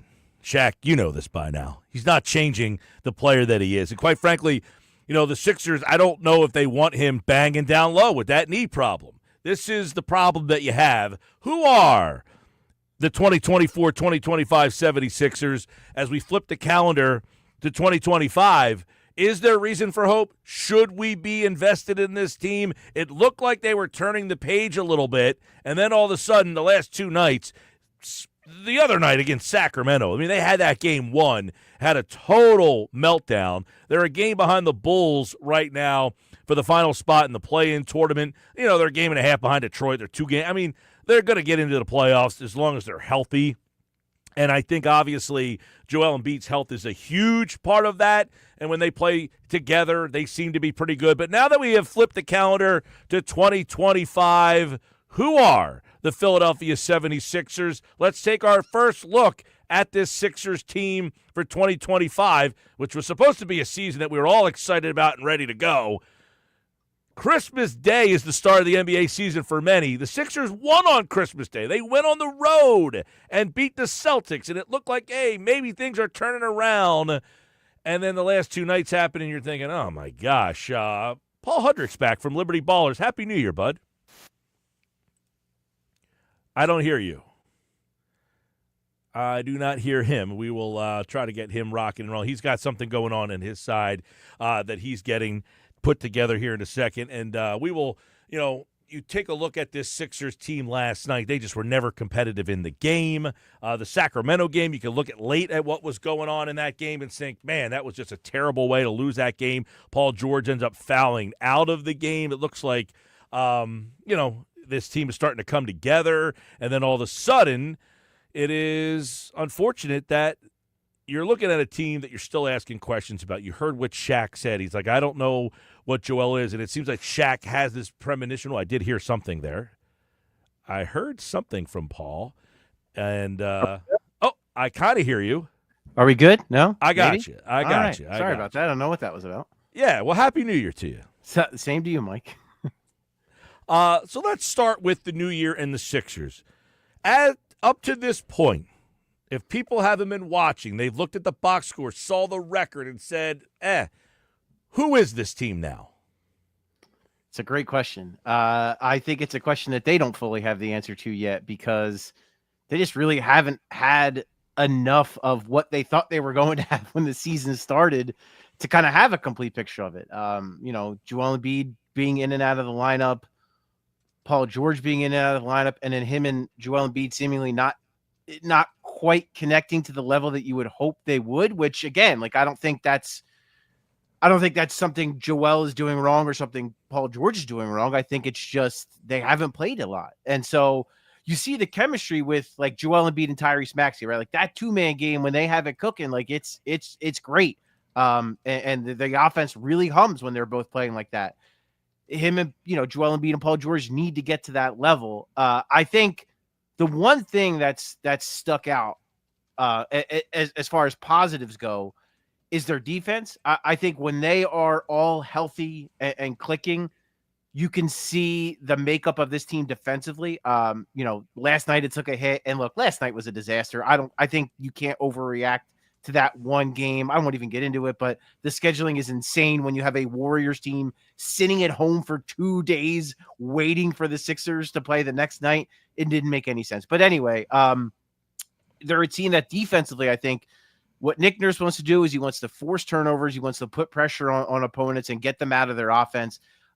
Before last night, I think they were second in the NBA in turnover percentage. The only one that was better is Oklahoma City, who has a historically good defense this year. They were top 3 in steal percentage. Defensively, I think they were middle of the pack, but trending in a very good direction. And when you have, Kelly Oubre's missed the last couple of games, but when he's been in, you saw the impact he's made. Caleb Martin, now that he's healthy, you see the impact he's making. Yabusele as a versatile small ball 5, switchable 5. And again, once Joel Embiid is up and running and fully healthy and integrated into that as a rim protector, those guys are going to feel even more emboldened to kind of go after the ball and force turnovers. So I think defensively, you see the identity forming. Offensively, I think there is talent there. They just have a long way to go chemistry wise. Yeah, we saw them in Boston, and that was an impressive game, probably their best performance of the season. When they've played together, who are they? Yeah, I think it's what I said. I think when they play together, the defense is there. And I think, again, even going back to that Boston game, I think that's what was most impressive. Jaylen Brown, they frustrated him in the beginning of that game. He couldn't get going. Now, listen, he's a great player. So in the second half, you saw him kind of take it personal and get more aggressive and do all that. But you saw at times Jaylen Brown and Jason Tatum were very frustrated by what the Sixers were doing. And that's these, they have good on-ball defenders, whether that's Oubre, whether that's Martin, whether that's Paul George. And then they have, Tyrese Maxey's been way more opportunistic with steals and those digs where, they drive to the paint and they have guys swiping at the ball. It just makes it way more difficult to operate and do what they want to do. So I think, again, that's where it starts to me, is they have this defensive identity, which is good. And you have to laud what Tyrese Maxey has done on that end of the floor. We're at a point where not only can teams not target him, but he's actually making impactful defensive plays. That happened in Boston on Christmas Day as well. You saw the offensive game. But again, what you saw on Christmas Day too was Tyrese Maxey and Joel Embiid carried the offense, right? Like they were the focal points. Those are the two guys. And then off of that, Caleb Martin found open shots. Kelly Oubre found opportunities here and there. Gershon Yabusele found open threes. Paul George found good shots. He didn't make them, but he found them on Christmas Day. So I think there are promising signs on offense, but that's where I think they have the longest way to go. All right, Paul Hudrick, Liberty Ballers. Now that we are past December 15th, we're into 2025. Daryl Morey's been known to try to tweak things. Does this team stay the course, let everybody get together, continuity, or do they shake it up and try to do something? Well, I think they do something because I think standing pat doesn't help you at all. I think there are a couple areas where they could look to target. I mean, the hot one that's been like the rumor is just that they're going to look for a starting caliber four, a player that not only can help them now, but a player that can perhaps be a starting four for the future. Some of the options are probably less realistic. Like Cameron Johnson, look, he would be a absolutely home run fit, but it's just there's really no way trade-wise, salary-wise to make that work. That seems feasible. And when you look at teams like Oklahoma City or the Grizzlies who could have interest in Johnson, I don't see a path there. But there are other guys that could be, that could make some sense. Keegan Murray out of Sacramento is a guy I love. He's having a down year, but that team is a mess. And if you could go to Monty McNair and say, hey, we'll give you some first-round picks, don't pay Keegan Murray. We'll take him and see how he fits. And then maybe he's a guy they look to extend down the road and could fit into a guy. I think what it is, Mike, is a power forward that fits now, that can help them now, but that also when Joel Embiid and Paul George, when their time is kind of up, that could still fit alongside Tyrese Maxey and could still fit along Jared McCain. And speaking of McCain, I still think they need a guard. How do I put it delicately? Under the age of 30, that can handle the ball, that can hit a shot, that can generate some offense, do the things that Jared McCain was doing. I think they could use a little bit more of that off the bench. That's probably a lesser move, a smaller move, but again, to put it delicately, like Eric Gordon 5 years ago, maybe like that kind of player. I think that's the kind of guy they could use. Paul Hudrick, Liberty Ballers. I see, Butler wants to be traded, call and offer Paul George. They're not ready to just say, you know what, this was a mistake. Let's see if anybody would be interested, to that level of change. You don't think that's a possibility, no? I don't see that as being remotely realistic because so let's entertain for a second that the Heat would be agreeable to that. First of all, I don't see the Heat didn't want to max 35-year-old Jimmy Butler. What makes you think they want to take on 34-year-old Paul George's max contract for the next, this season and then the next 3 after that? So I don't think the Heat would even entertain that. But let's say for a second they did. I don't think the Sixers should do it. I don't think it makes sense. Look, Jimmy Butler's great. If in a vacuum, if you're asking me, would I rather have Jimmy Butler or Paul George? I'd rather have Jimmy Butler, but that's not the way this works. This will now be what the fourth, third, whatever situation that Jimmy Butler will have forced himself out of. He's 35 years old. He's missed a lot of time with nagging injuries. Now, he's a great playoff performer. We've all seen it. It's happened, but I don't. It just, to me, it doesn't make sense. Like I don't see a world where either side really entertains it, where it makes sense. I think you give this time to work with Paul George. I think Paul George, it's been such a difficult thing for him, like the injuries. And on top of that, just figuring out where he fits. Like, and it's not just on the court. On the court, he has gone a long way to figure it out with Joel Embiid and Tyrese Maxey, but like he's moved across the country, right? Like he's from California. That's where he's been, the last, 5 years of his life. He's going to need some time to integrate. So I think, it would be, in my opinion, premature to shake that up and move on from Paul George, unless you're talking about getting a guy, a guy in his prime who's another star player that makes sense. But like, even that, I really don't foresee a scenario where that happens. Yeah, I agree with you. I mean, I look, to me, they signed this deal with Paul George. They're not going to bail on this experiment in the first couple months of the whole thing. In your mind, Paul, is the team disappointed or more frustrated? Like, do they think this team, they obviously thought this team was way better than it is. Are they looking at it and say we overvalued it, or we're more frustrated because of the circumstances of why and how we got here? I think the latter for sure. I mean, when you look at December, I saw a stat where they were like the only team in NBA history to go from winning like 25% of their games in November to like 75% in December. And I think that just shows you, like, they are not the team that we saw in November. They are much closer to the team we saw in December. Now, some of that was certainly the softer schedule helped, but it also helped that guys just got healthy. And even now, Mike, like, look, even as they're getting quote unquote healthier, you've missed Oubre the last 2 games. Oubre's been playing sensational. And he missed the last 2 games, and that hurt them. I already mentioned Jared McCain, who had looked so good. KJ Martin was starting. He was playing a big role. Now he's been out. So it's like, even as they've gotten quote unquote healthier, they're still not kind of where they want to be. So the Eastern Conference being so bad is a huge help. There's still only like 4 games in the loss column out of the 6th seed, out of the 4th seed even. So, I mean, I think their best course of action is, and what I think they're thinking is, let's stay the course. We'll see where January plays out. I'm sure Daryl Morey will make a move, if not multiple moves.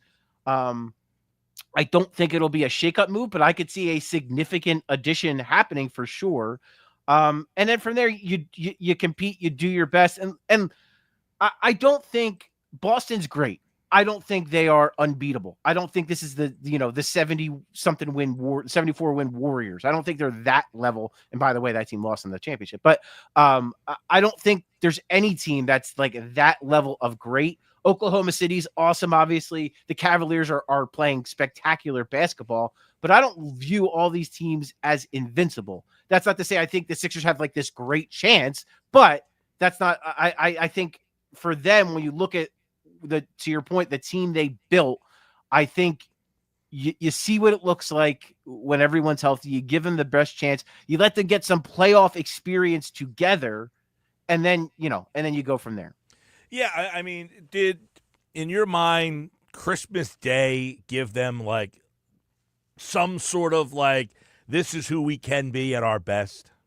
For sure. And I think the entire month of December kind of gave them a little bit of that. But as you mentioned, I mean, okay, you beat the Hornets 5 times or whatever, but you beat Boston on the road on Christmas. Like, that's the start. Like, that was kind of like the jumping off point. Now, the Sacramento game, no Joel, but still, what the heck was going on? At the end of that game I'm like, man, I stayed up for this. And then last night, you just got the doors blown off of you, which happens every now and then throughout the course of a season. But, you're watching the Celtic game, and you're in that front office, you're thinking, look, this was our vision. This is who we can be, and that's why it's so frustrating. Right, and what's funny about that game is Paul George was not good in that game, right? Like, he offensively, he was not good. He got some pretty good looks. He missed them all. Like, he wasn't even that good. So, excuse me, and I still don't even think that's the optimal version of Joel Embiid. I still don't think he is quite right. Whether it's the knee, whether it's the face, I don't think he is quite himself yet.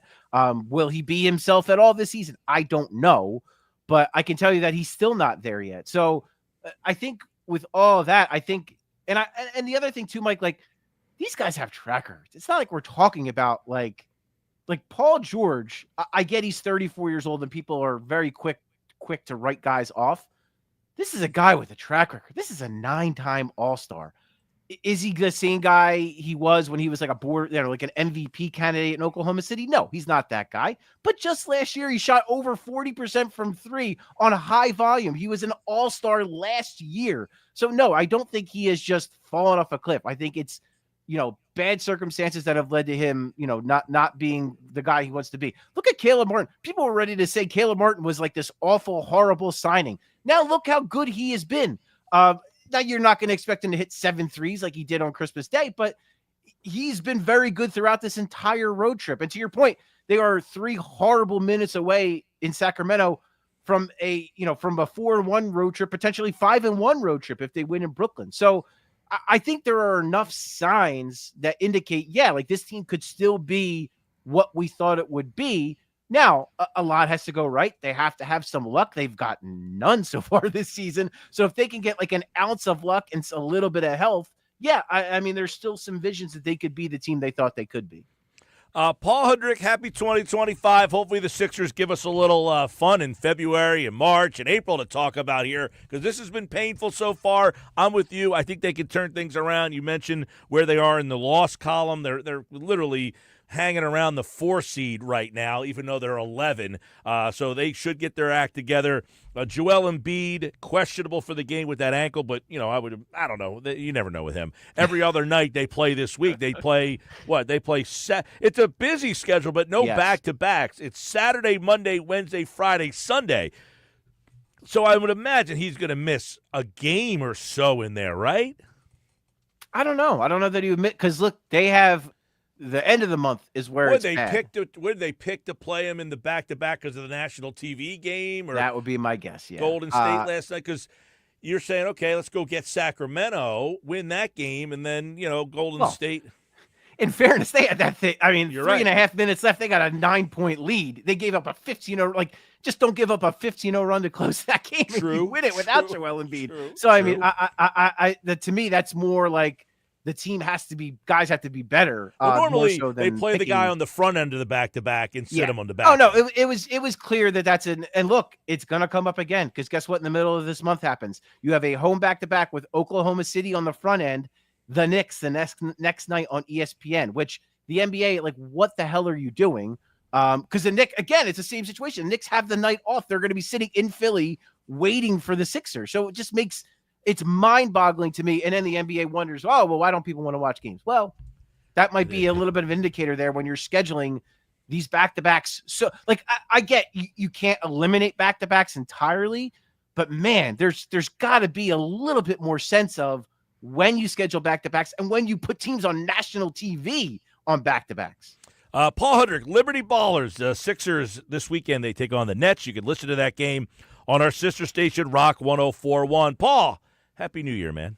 Same to you, pal. Thanks. All right. He'll be back, of course, throughout the season here. Hopefully the Sixers continue to play better basketball as they have. Last night was not a great outing for them as Curry shot the lights out for him. Sports Bass Live, 97.3 ESPN. All right, coming up, we got plenty more to go, including today's edition of Football at 4 with Adam Caplan is coming up in 11 minutes. How was the decision taken around football to rest Saquon Barkley? He has that insight coming up.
Football at 4 is powered by the Inside the Birds podcast. It's brought to you by Bet365. Whatever the sport, whatever the moment, it's never ordinary at Bet365. Adam Caplan is here, and normally Adam and I will go over the injury report, which today has a couple of guys listed as doubtful, all for coaches' decisions. One guy is out. It is Jalen Hurts, and that's interesting. Is that, something that is a little concerning? Has he not passed the concussion protocol? We'll get into that and more. But first, the decision to rest the starters, Adam Caplan, as I see the injury report today, Saquon Barkley coach's decision, Zach Bond coach's decision, A.J. Brown coach's decision, Jalen Carter, Nakobe Dean, Landon Dickerson, Lane Johnson, Jordan Mailata, Darius Slay, Devontae Smith, all coaches' decisions.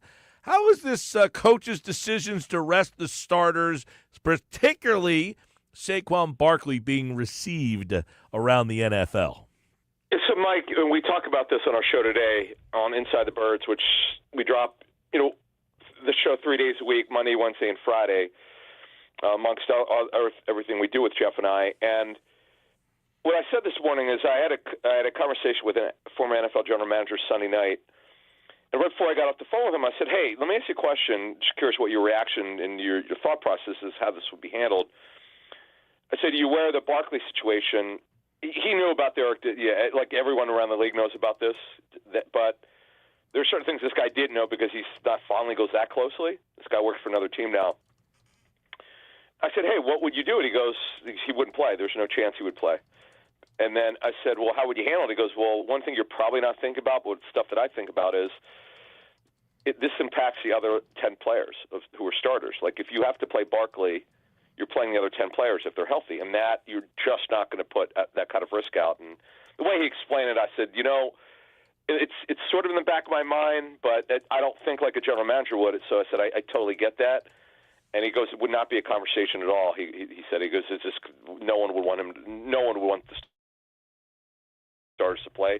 And the game has nothing to do with seeding. When you're locked in, it's not about records, particularly when you think you have a chance to win a Super Bowl. Now, I did say we are seeing, but Adam, just real quick to interject, we are seeing this around the NFL. I mean, no team this weekend is playing guys. Now, I guess no team has a player that has a chance to. Not true. Absolutely not true. Sean McDermott did say, I didn't even look this up. Aren't they locked into the number 2 seed without looking? I believe they are. Yes, Buffalo. He did say some of the starters are going to play. All right. Well, a large majority of teams that are locked into seeding are not playing players. I know Adam Schefter earlier today tweeted out a list of guys who have already been ruled out, and it was pretty substantial. Matthew Stafford, Cooper Kupp, Puka Nacua, these are just Rams players. Kyron Williams. Rams never play their starters. Never play their starters when their game means nothing. It like Sean McVay, and Sean McVay's explained it, it's been a philosophy since he got there. Now, I don't know if it was before him or the general manager came up with this, but yeah, the Rams are one of those things. Now, Andy Reid, I talked to Andy about this when he was with the Eagles. Andy told me then it was about getting the players to the next round. He would never consider it. Now, he has played starters before when he thought that they needed it, but the example, Mike, that we gave on Inside the Birds is why you never do it when you don't have anything on the line. Bill Belichick did it. Unfortunately, with Wes Welker, he rested some of his players in 2009. In a game at the Texans, which meant nothing. They notoriously have this turf that the players complain about. Randy Moss played briefly. He was pulled. Wes Welker played. He tore an ACL. And the next week they got blown out at home against Baltimore. Adam Caplan, Football at 4 here. The decision to rest, obviously, Barkley has been met with a lot of pushback from fans. I think most people understand it. It's like, hey, I want my cake and I want to eat it too. It doesn't mean you're going to win the Super Bowl. Do you think that adds more pressure to them that they didn't allow him to go for this because of that? No, I don't think the Eagles care at all what the outside view is on this. Not that building. No. If it's Woody Johnson with the Jets, who's an owner who's involved in social media, who I know I remember Bill Polian, a friend of ours here on Inside the Birds, the Hall of Fame general manager.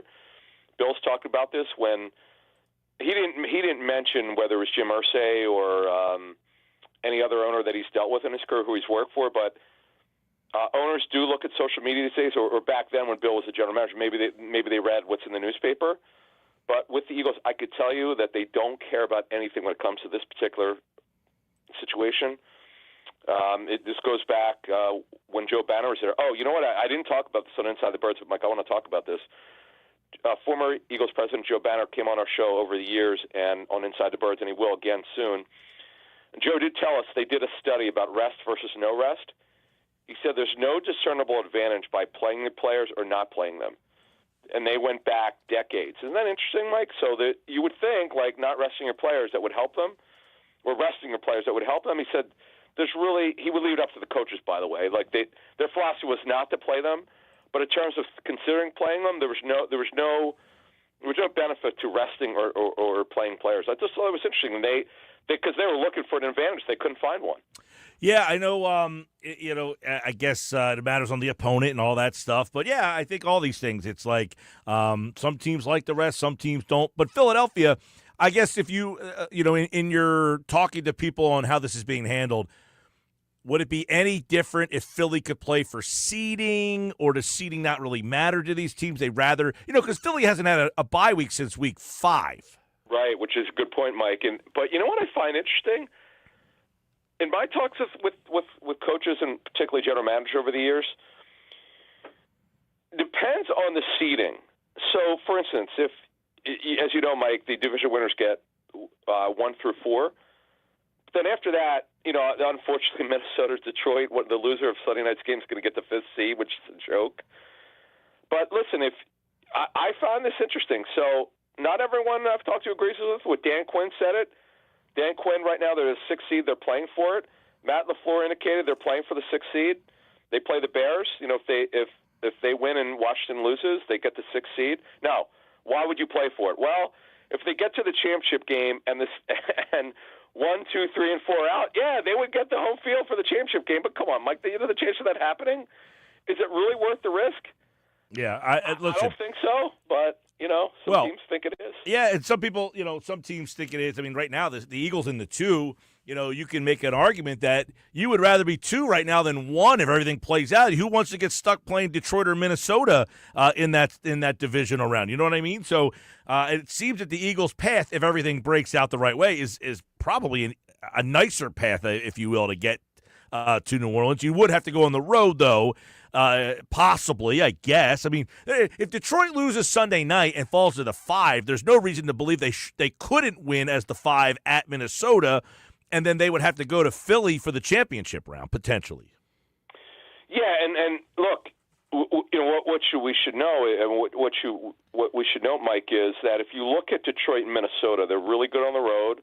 The Packers, we'll talk. I mean, it's probable. It's not a lock that they're going to play the Packers, the Eagles, next week. But both the Lions and Vikings have been excellent on the road. They could win anywhere. They've been able to, for years, if you look at teams that play in a dome and have to play outside in the playoffs, more often than not, they don't do well. I don't think that matters to these teams. They play great on the road or at home. Now, Packers, Mike, before we get out of here, Matt LaFleur's a pretty good head coach, but I think he's a little bit overrated. Great in the regular season, 63-32. He's made the playoffs 5 of his first 6 seasons. But in the playoffs, he's 3-4. We're going to talk more about LaFleur next week, but I've got a problem with the way he manages his team. I think he could do a better job of using personnel correctly, because they're loaded, Mike, on both sides of the football. They're one of the deepest teams in the National Football League in terms of talent. They've been a little bit of an underachiever with LaFleur, but they're a good team, but they have not done well at all against the Lions or the Vikings. In fact, they've gotten blown out for the most part against the Lions, and then they come back. They've come back in both games to make the game closer than it really was. So that'll be.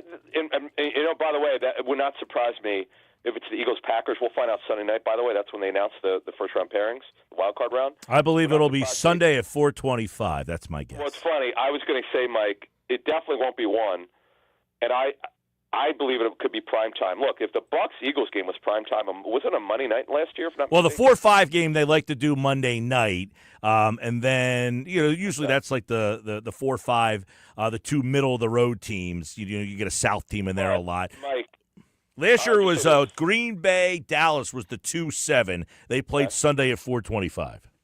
Well, I could just tell you this: the league sees I know the Packers are a very small media market.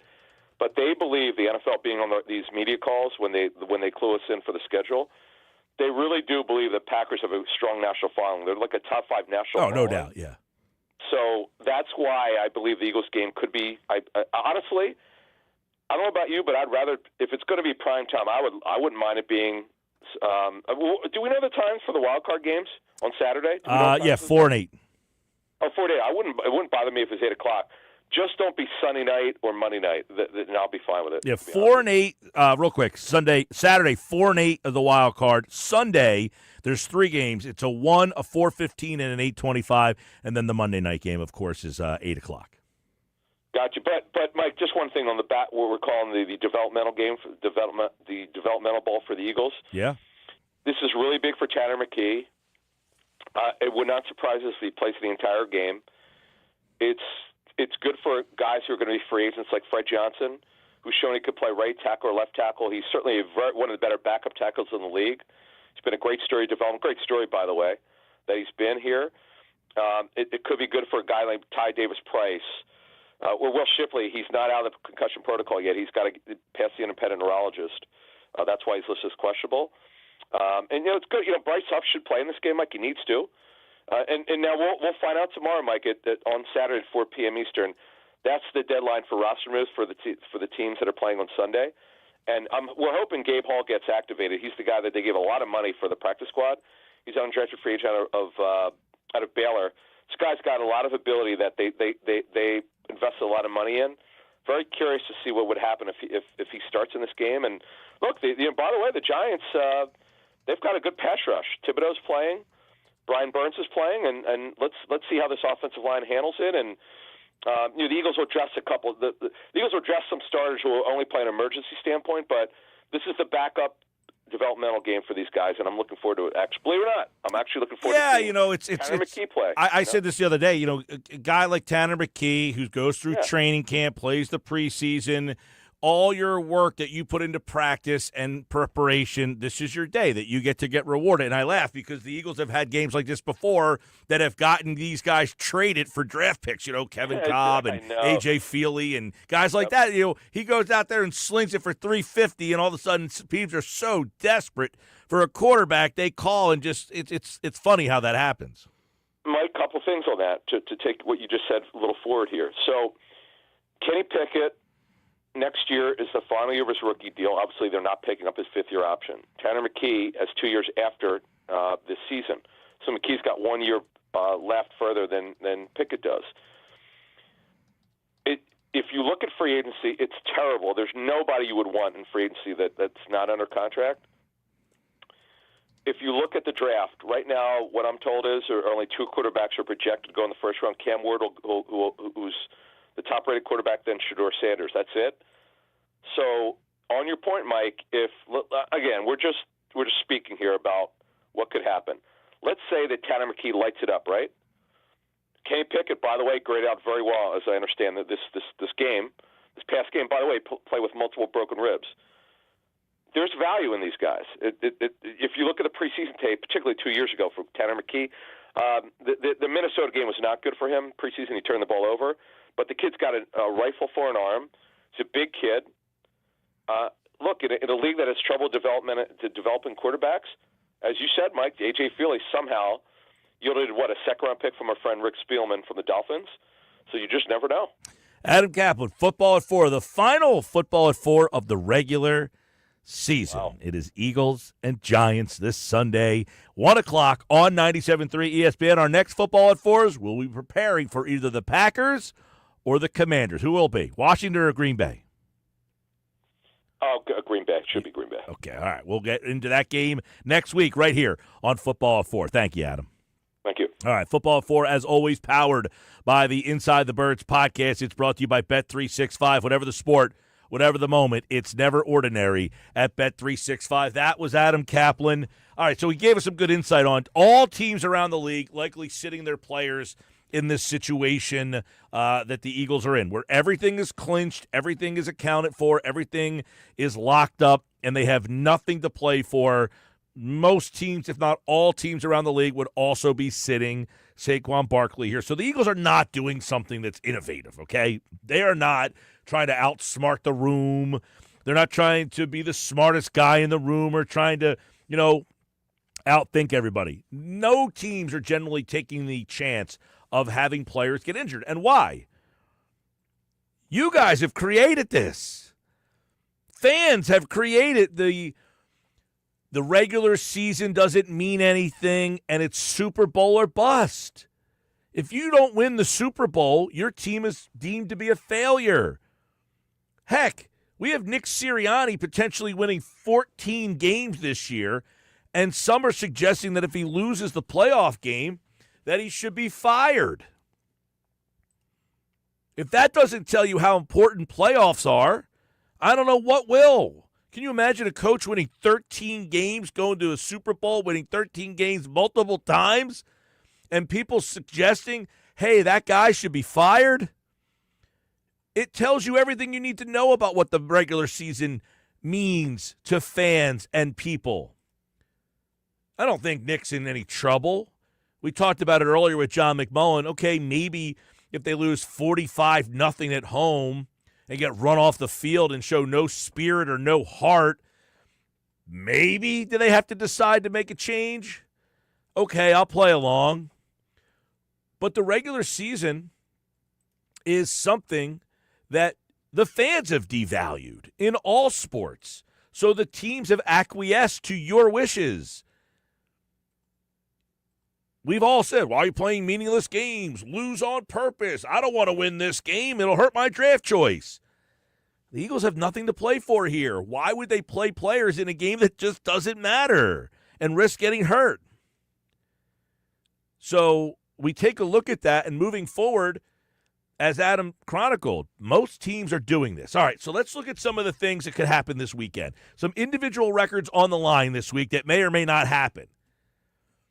Saquon Barkley, we know he is 101 yards shy of beating Eric Dickerson's rushing record. That will not happen.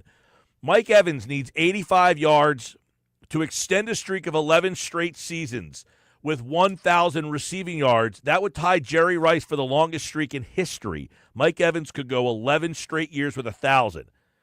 Lamar Jackson needs 45 passing yards to become the first player in history with 4,000 passing yards and 800 rushing yards in a season. That will happen. He will play in the game. He needs 45 passing yards. Malik Neighbors against the Eagles. He is 2 receptions shy of passing Puka Nacua for the second most by a rookie in NFL history. Brock Bowers actually has more than him with 108 this year. But if I told you Malik Neighbors was having, I wouldn't even have known. Like, Malik Neighbors seems like he had a huge week last week. But if I was to say, what kind of season has Malik Neighbors had, I wouldn't be like he's having a historic type of season. But apparently he's zoning in on that number. Brock Bowers, by the way, is 9 receptions shy of passing Zach Ertz for most receptions by a tight end in NFL history in a single season. 9 catches. He could probably do that, Brock Bowers. If his quarterback can stay upright. Well, yeah, I mean, listen, that offense stinks, but I will say he's my fantasy tight end. He's been excellent this year. Oh, he's been a monster, but he's been a monster in spite of the team around him. Well, that's why I like to draft tight ends on teams that have bad quarterbacks, because they typically just check down and throw them the ball because they can't read the field, they can't pump the ball down the field, so they just, we had a tight end in West Virginia when I was there. His name was Lovett Purnell, and we called him the security blanket. What a name. Because the quarterbacks we had, this guy Brad Lewis, he stunk out loud, and he just threw the ball to Lovett Purnell all the time. Derrick Henry needs 78 rushing yards to pass Tiki Barber for the most rushing yards by a player 30 years or older in NFL history. Wow. Josh Jacobs, 7 straight games with a touchdown. That is tied with Paul Hornung for longest streak in Packers history. I heard about this one. He needs that. So a little fun with some of those numbers this weekend. They asked Josh Jacobs about that apparently earlier this week, and he said, I don't know. He said something like this. I don't know who Paul Hornung is, but I'm going to look him up on YouTube now.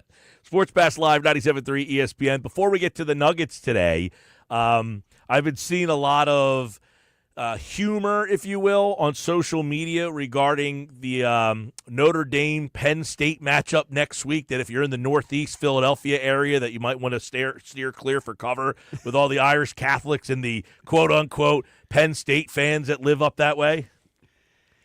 Listen, man, Do you like the matchup? I mean, what are you making of how these college football playoffs have kind of materialized? objectively, I think that the college football committee needs to have a conversation after this all is done because I think their bracket is a disaster. Every team that had a bye lost. And I think it's now going to create a conversation of, is the bye week more valuable or is getting that game at home more valuable? And I think if you ask the teams all won the last couple of days, I think, Mike, it's give me playing over the bye week now. First year of this, though, you can't take that as there's not a big enough sample size. I think it's something that needs to be considered. Now you go back I mean, for this year, but next year all 4 teams can win. Now, and then you say, well, this year all 4 teams won. You have 1 year of sample size. I can't take that under consideration. What I would take under consideration is they put the weaker teams in the byes. That's evident. I mean, that's evident. Well, that goes back to the conversation. Yeah, but the point of having the rest, I think, is preposterous. You would rather the rest. I would rather. You're telling me if you had rest but played Boise State, you would lose because you were resting? That's asinine. Well, it depends on who you are and who Boise State is. Yeah, exactly. But if you played Boise State or who was the other ass clown team? SMU had no business. I mean, come on, these teams are not perennial powers that you're like, oh my God. Being a perennial power doesn't mean you're going to win or not. But nobody believed in those teams. And the fact that you had rest or not rest, playing Boise State, you could see the difference in the size of Penn State's defensive line against the offensive line of Boise State was like watching men against a high school team. No, I do agree with that. I'm just saying I think they need to reevaluate the whole bracket setup because you had some matchups that just didn't add up to anything worthwhile. You can't just go. Yeah, I would say the way they set it up, like with the division, the conference winners champions getting the buys, they got the wrong teams in the buys. The resting thing to me is insignificant. No, I didn't mean literally the resting. I meant the fact that I will say though, too many of these teams had way too much time off. You don't need 20 plus days off. Well, that's another conversation of how the. But that's always been the ball problem. That's always been the ball problem. Yeah. To me, I think that when it comes to Penn State and Notre Dame, the big question is Penn State ready for a rock fight? Because Notre Dame showed me a lot late in that game. They could have given up a late game touchdown, late in that third quarter, early fourth quarter, when Georgia was in the red zone, and you're seeing it looks like they're going to maybe score, and Notre Dame basically stood their ground, did not let them in, didn't give them an inch basically at the end. I think Notre Dame has been carried by their defense all year. So the question is Penn State ready for what will not be a high-scoring game? Because the majority of Penn State's wins this year, or their good games this year, because the Notre Dame, there's the Penn State-Oregon game in the Big Ten Championship, that was a high-scoring game. Is Penn State ready for a low-scoring game? They've got a pretty good defense. Can they score enough? We'll see. I mean, I think Penn State is definitely a legit defense. They're pretty good defensively. Notre Dame, though, their defense is legit. Their defense might be the reason why they won the national championship. Yeah, possibly. I think it's a really weak field all over the place, though. I mean, just the whole field was flawed. Flawed, right. I wouldn't say weak, because weak insinuates these are not good teams. Yeah, I mean, they're all good teams, but these aren't historically great teams. There's an excessive amount of parity this year. Yeah, I mean, Oregon was the 1 seed. They got blown out. Or Ohio State lost to a pretty mediocre Michigan team. You know, you just didn't have the high-profile teams, but you have high-profile programs that are left over. But those games showed you why coaching matters in football more than any other sport. Chip Kelly had the perfect game plan to wreck Oregon's defense, and a couple games earlier, Michigan had the perfect defense to wreck Ohio State's offense. All right, coming up, Nick's Nuggets are on the way. Nick Earnshaw joins us for another edition of the Nuggets. They're next. This hour of the show is brought to you by Jersey Cow, a great place for the family to hang out and eat ice cream. Jersey Cow ice cream is a year-round thing. They're open every day from noon to 10 at Northfield and Brigantine locations. Jersey Cow is made with the best ingredients and has awesome flavors right here made in South Jersey. Check out Jersey Cow for your next batch of ice cream.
All right, 432 Sports Bash, 97.3 ESPN, the 97.3 ESPN free mobile app. Streaming live video on the X platform, YouTube, Instagram, at Mike Gill Show. You can watch there. And you can see Nick Earnshaw for today's edition of Nick's Nuggets here on the Sports Bash. It's brought to you by the Fanatics Sportsbook at Ocean Casino Resort in Atlantic City. And, of course, every Friday, he is brought to you by the Piccalilli. Visit them on Facebook or Piccalilli.com for their pick game specials, and be sure to pre-order and guarantee your spot in Sunday's lineup. Nobody beats the Piccalilli, Route 206 in Chemung. All right, we got a lot of Nuggets to get into today. There's a lot happening from all around the sports landscape, so let's dive into today's edition of Nick's Nuggets. What's up, Nick? What's going on, Mike? If you're watching on the X platform or the YouTube channel, don't mind my background. I'm going under a little bit of a construction right now. So don't mind that if you're watching on the X platform at the moment. But yes, you are right. There is a lot to get into. And nugget number one, we have to start with the Eagles, Mike, and Jalen Hurts being out heading into this week. Like, there's a little bit of concern here because, like, he probably wasn't going to play anyway. That's fine. But he's still in the concussion protocol, which is a little concerning. It's been a while now. We're going back a couple of weeks. And I got to be honest, I'm a little concerned heading into that first postseason game as to Jalen Hurts' status. Now, say he doesn't play in that first playoff game. Like, this concussion is really that serious. He's still in the concussion protocol. He hasn't practiced. He's away from the team. He's not on the sideline this past week. Probably won't be there this weekend. Mike, there's got to be a level of concern with Jalen Hurts right now. I feel like that's being under-discussed at the moment with Hurts still being in the concussion protocol. Yeah, I would agree. The only problem I have is I don't know how this works when they're not really pushing him to play. Like, I don't think they are. Like, he was asked today, any additional information? He said, yeah, he's progressing through the protocol. McManus asked long-term concern. He said he's progressing through the protocol. Can't say much more when guys are in the protocol except that. He just kept giving that answer over and over, and I'm wondering, like, we don't know what that means. Progressing how? Progressing to what? What are they doing? What's different here? Is he failing tests? Is he having, like, we have no idea. Yeah, like, we don't have a clue of the status of Jalen Hurts at the moment. So that's, like, concerning. And then on top of it, Kenny Pickett is still hurt. He's got the rib injury. So that's something to monitor. Yeah, maybe. If you have to go to Kenny Pickett, then I think your outlook is probably pretty dim anyway. But yeah, I mean, look, you got two quarterbacks banged up right now. You're going to play Tanner McKee. I think Tanner McKee was going to start this game regardless if Pickett was healthy or not, and you're hoping that this is one of the reasons why you sit guys out this week, because you don't want to have just some, the Hurts thing is the exact reason why you sit guys out. That's an innocent enough play. He runs, he slides, the guy hits him, and it's not even from the hit. It's his fact that his helmet hit the ground and kind of dinged him up. It's through no fault of anybody other than his helmet hitting the turf caused him to get a concussion, and that's why you just can't take the chance of playing guys this week. Yeah, but with Jalen, it's like heading into that first game, right? There's got to be concern. If Kenny Pickett is still, like, hurt with the rib injury, that's something to monitor too. Like, Jalen could come back, but how healthy is he going to be, right? Like, I know he's still in the concussion protocol. He still has that finger injury as well, so he's still dealing with a couple of things. Remember, he just showed up at the game before a game, and there was a wrap on his finger. Like, that was barely talked about heading into the week. The Eagles like to keep a low profile when they're talking about Jalen Hurts. I think it's something that just should be monitored a little bit and not, like, under discussed, because listen, he's had injuries towards the end of years in the past too. So you have to monitor Hurts. Like, he's still in the concussion protocol. He wasn't going to play this week anyway. That's not the point. It's heading into that first postseason game. It's like, all right, he's missed a couple of weeks now. How fresh is he going to be heading into that first game? Probably against the Packers.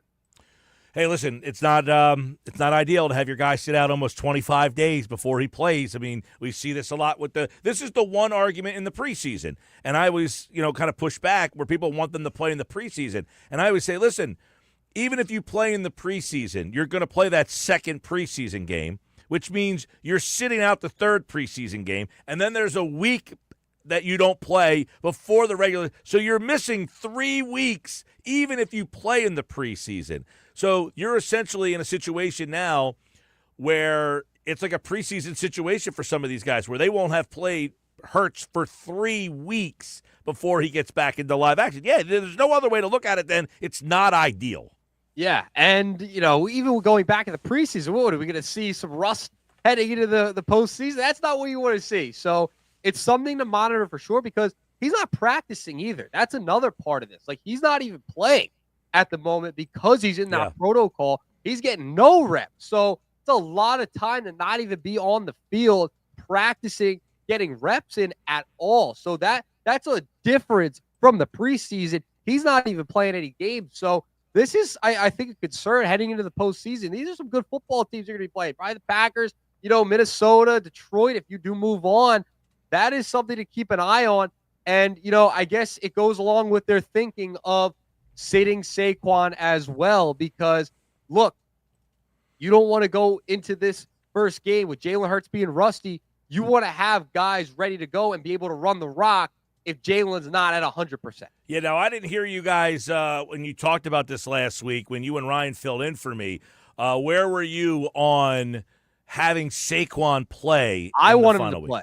I would want him to play, but the only way he would play is if he has a starting offensive line. They're not going to play any of the starters, so you can't have him play. I'm all for going for the record, but the fact that they're not even going to have any of the offensive linemen out there, a bunch of them were on the list, the Bailadas of the world, the late Johnsons, that they're not going to play, essentially, then it's like, yeah, you can't really play him if he's going to be behind a backup line. That was my argument against it. I would love to see him go for the record. I'm all in for the record. Hey, listen, I would love to see him go for the record. I would love to see him go for the record, too, but I also have brains, and my brains tell me that would be a dumb decision. So, see, I would have liked to at least given them a half. Just give them a half, like a preseason game. Give them a little bit of time. We're acting like if you play a half that you can't get hurt in the first and second. You're immune to injury in the first half of a game. Less of a chance. Yeah, the chance is less. Give them an opportunity to maybe get it, and then go from there. Yeah, but now you're on a tightrope here. You're saying you're less of a chance.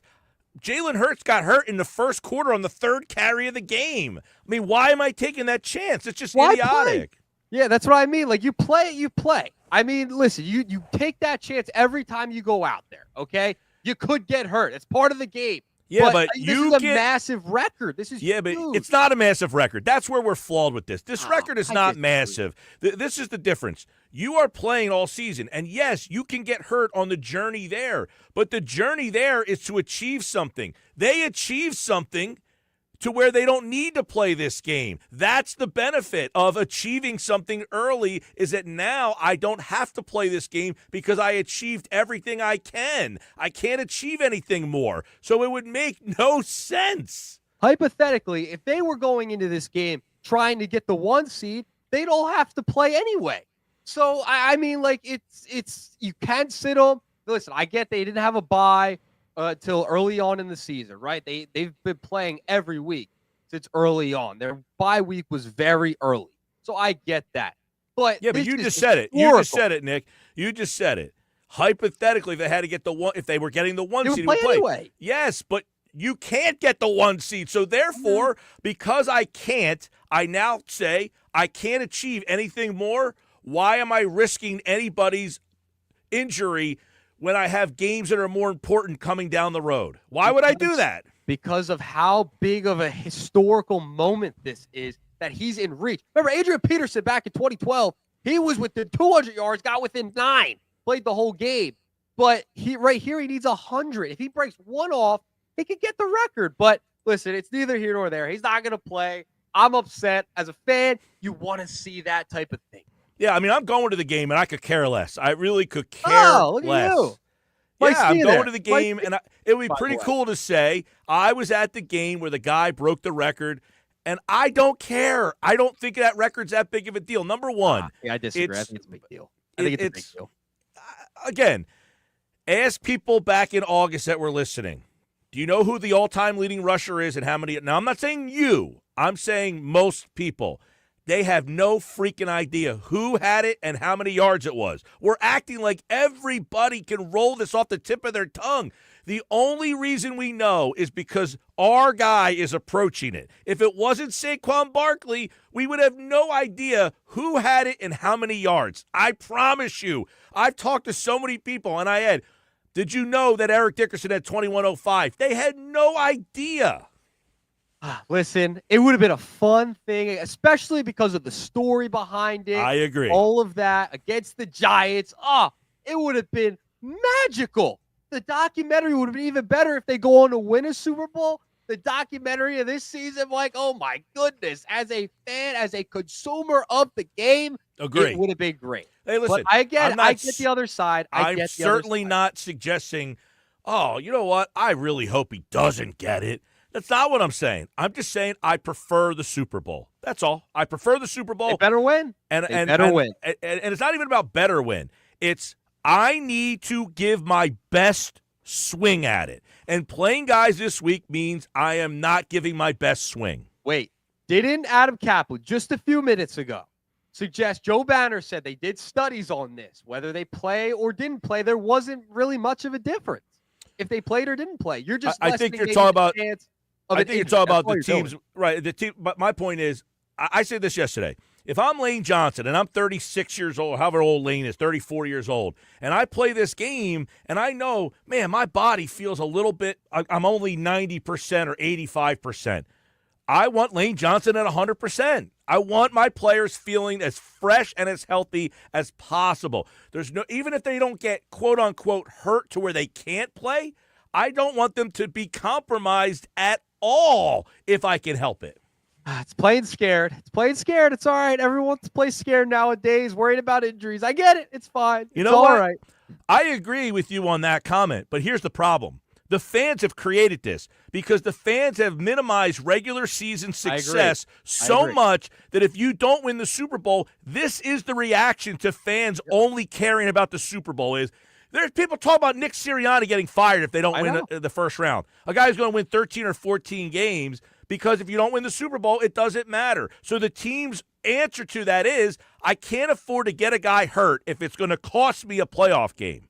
Yeah, and I agree with you there. We have minimized the regular season so much, especially basketball. Basketball, it's more so, I feel like, than the NFL. But we have minimized the regular season so much. It's like, oh, what was the point? They didn't win the Super Bowl. Who cares? Like, you're supposed to enjoy the ride, too. Like, enjoy the game. It's about playing and being a team and enjoying football. Like, I don't get why we've minimized games so much. It's like, if you don't play, if you don't win the Super Bowl, it's nothing. It was worth nothing. Just think about the amount of time that you invest every Sunday to watch these games, turn your schedules upside down, miss things just to watch these games. And then to say, I don't care about them in the end, I only want to – I mean, it's crazy to think about, and I get it.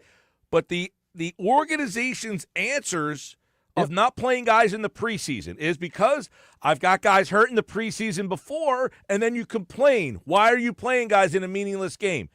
Here is the result of you complaining about – now, I know there's a lot of people that want to see guys play in the preseason. I'm not one of those guys. Look, remember back in the preseason we complained that they don't play? The Eagles won 13 games. Do you think it matters at all that they didn't play one preseason game? Of course not. You sound like an idiot if you're one of those people. They didn't lose. There's not one game. They've won, 10 in a row at one point? Do you think if they played a game in the preseason, a series, I got to see them have a good series, a good drive? You sound like a fool. The problem with not playing in the preseason, I will preface with this, okay, is that you look at the product the first couple of weeks of the year. Look, they were not on the same page at all. It's now part of the regular season where the first couple weeks of the NFL product is not the same. Guys are rusty. They're still getting in the flow of figuring out what their identity is as a team and figure out how to play with each other, essentially. We have noticed that there has been a dip in the product of the National Football League. I'm not debating that. I'm not the whole league. That's the argument. That is the argument for playing guys in the preseason.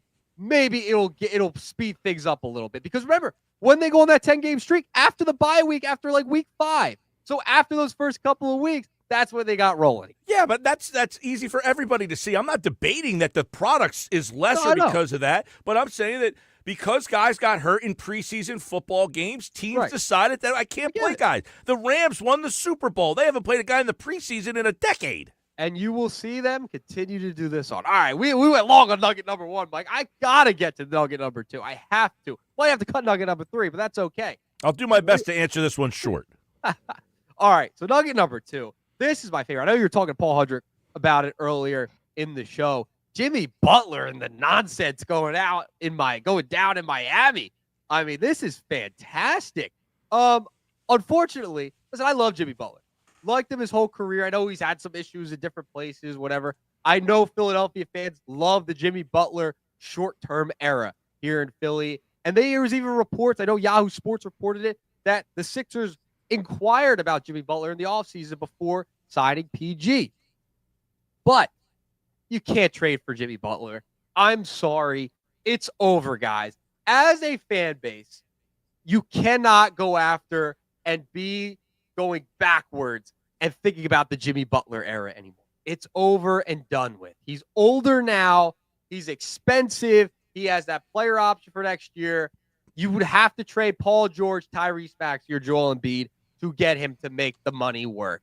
I think it's ridiculous and ludicrous that you would even suggest the Sixers right now, especially since they barely played together, to trade for Jimmy Butler. It just would make no sense. That idea should be thrown out into the trash. Well, the only thing I would say to that is if you don't feel that there's enough time to get any continuity between the guys that you have, you already know you have continuity with Jimmy Butler. If you want to say, hey, we'll swap George for Butler just to get continuity because we don't think we have enough time to get continuity with these guys, there would be your reasoning. But no, I don't see it happening. Yeah, I can't see this. It's fun. It's like a pipe dream if you could find a way to get him in here on a cheap deal, but that wouldn't work. He's older now. He's had injury issues too, by the way, just like Paul George. I don't think it would work out. I go, I had this conversation with McMullen earlier about how Philly fans always love the reunion. They love to bring the guy back. And look, Jimmy was, I think he was a little overrated here. I love Jimmy Butler. I loved him in Chicago. I was at the game when he scored 50 against the Sixers one night, and I was like, dude, I'd love to have this guy.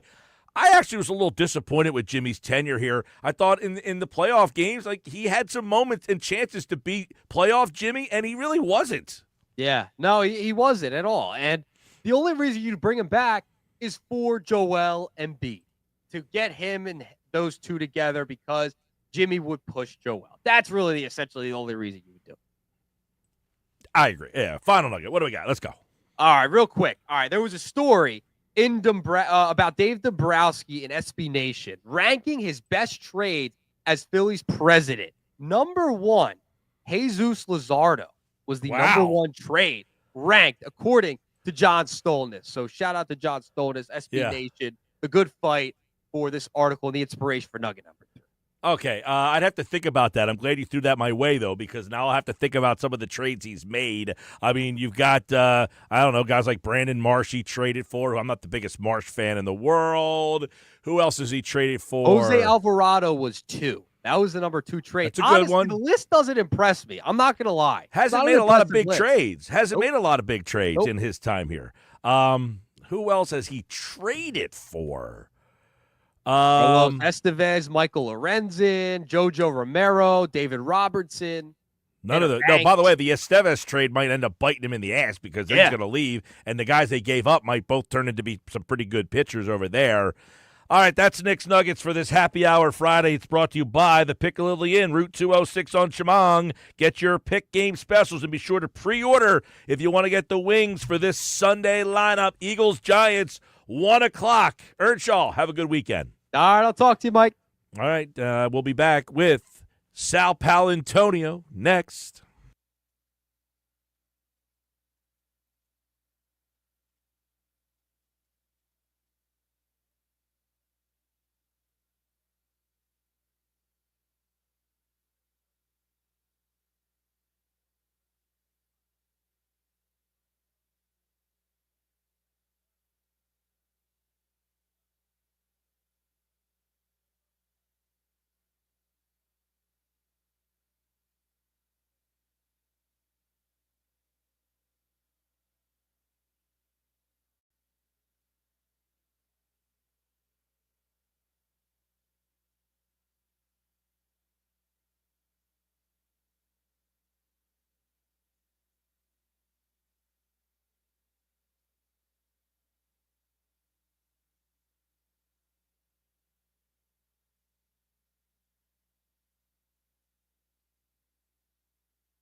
Oh, boy. Hembo today on Greeny said he's got concerns. Everybody's got concerns. The Eagles are in the 2 seed. They're going into the playoffs, and people still concerned about stuff. Can't we ever have nice things and just have fun with the football season? Saquon Barkley will not play. Neither will anybody else. Jalen Hurts, would he have played if he was able to this weekend? That's debatable as well. But it's 2025. It's our first edition of Sal Pal Fridays for 2025, and he joins us now on the Sports Bash on 97.3 ESPN for the first time as the calendar flips to 2025. Happy New Year, Sal. Michael, happy New Year to you and everybody listening to the Sports Bash. Boy, oh boy, I don't share that full concern that Hembo has. I do understand how some people would be concerned about the unknown, but just listening to Nick Sirianni, he doesn't sound like he has any concern in his voice. And just talking to some of the players over the last couple of weeks, I think they're not concerned either. But, it's hard to judge because the concussion protocol is a pretty mysterious thing. It's controlled by the NFL and by independent neurologists and by the doctors. And nobody can really talk about it or give you any updates. But the fact that he has not been on the practice field at all suggests that he is still very much in the protocol, and we won't know anything until after the game against the Giants on Sunday. Yeah, and Sal, I guess it's like something like that to why the Eagles, who probably would love to see Saquon get this mark, probably didn't think twice about playing him or anybody else this weekend. Obviously he's 101 yards away from my favorite running back's record, Eric Dickerson, but he's not going to get it. And do you think the Eagles made the right decision? Was it even a tough decision? I don't think it was a tough decision, and I think it was the right decision. I know there's a lot of emotional reaction to it, but intellectually, if you just look at it, objectively, this would have been very difficult for that offensive line. Remember, they haven't had a bye since week 5. They've been playing football for 12 straight weeks. That had to be a major concern. Secondly, remember what happened with A.J. Brown last year. Right before the game against Tampa in the wild card game, he got hurt, and he couldn't play. Now, would they have won the game with A.J. Brown? Who knows? But they certainly would have been much more dynamic offensively, and that might have taken a lot of pressure off the defense in that football game. So I think all of that factored in. Once they took him out of the game, what was there, like 11 minutes left in the fourth quarter against Dallas when he got to 2,000. Yeah, 11:45. He gets to 2,000. He gets pulled from the game with about 45 left. Yeah, so that tells me that their plan all along was not to play him against the Giants. Now, I think there was a lot of pushback and there was a lot of discussion, and they might have wavered a little bit early in the week. And they wanted to get everybody's opinion, and they certainly wanted to get Saquon's opinion. But I think when you listen to guys like Lane Johnson, he was on Good Morning Football on NFL Network earlier in the week, and they kept asking him about the record. And he would always come back to, yeah, but, we've been playing since week 5 for 12 straight weeks. And the team has had a lot of stress. This has been a stressful season. They've had to rebound through a lot of drama. And I do believe they made the right decision. I really do. I mean, God forbid. I mean, you could win a playoff game without Jalen Hurts. I don't think you can win a playoff game without Lane Johnson. Yeah, Lane Johnson, their record is not very good when he does not play. But you just make the point there is it's not only Barkley that has to play, it's everybody else, too, to get this record. You're not going to run it behind the second offensive line. So you had to think about all these other guys. And, Lane Johnson seemed pretty, pretty disinterested in going out there in a game that didn't really mean anything. No, and, let's just say they split the difference, right? And they had Saquon Barkley go out for a half, but no Lane Johnson. Jack Driscoll was playing right tackle. And Barkley got hurt. Yeah. If Barkley gets hurt in the first – I've heard people say playing for a half. Hurts got hurt on the third carry of the game a couple weeks ago, and it was like an innocent play. He runs, the guy tackles him, and his head hits the turf. It's not even like a freak accident. It's just kind of a weird situation. And the concussion thing, I think, is one of the biggest reasons why you just can't play him. These guys can get concussions just accidentally, helmet to helmet or something like that. So I think the Eagles. I agree with you, Sal. They made the right decision. There's a lot of emotion around it, Michael.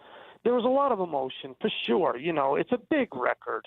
And the Eagles don't have any big records, you know. The Philly sports town doesn't have any big records. And it would have been nice for everybody if he had said it. Well, it's not only that, Sal. It's the story with the Giants and Mara and the Hard Knocks, all of it. It just so... They already proved themselves on that story, Michael. He got 2,000 yards, and they won the division, and it's his first division title. So that story to me is already over. That's not the big thing. It's just the record. And if you look at it, he's got 34 less carries right now than Dickerson did in 16 games. Yep.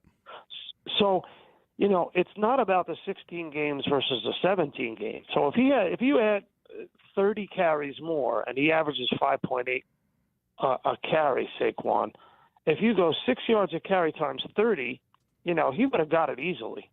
And he would have definitely claimed the record because he would have got it in fewer carries than Eric Dickerson in 1984. And the kicker of it all is it's against the Giants, which he probably gets 150 yards and pulls away from Dickerson here.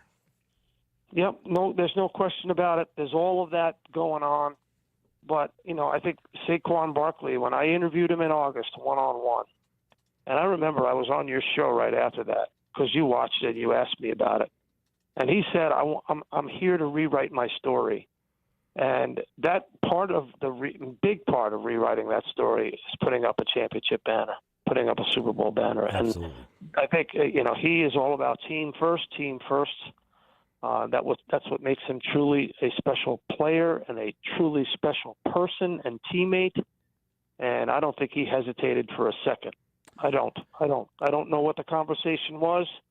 I'm going to use some informed speculation based on my knowledge of the people involved and say Saquon Barkley did not hesitate a second. Sirianni went to him and said, "What do you think?" And he said, "Let's go for the Super Bowl and let's do the right thing." It's a Sal Pal Friday, Eagles-Giants. Not a lot of meaning this week. I do want to get some reflection thoughts on this season as you get ready for the playoffs here.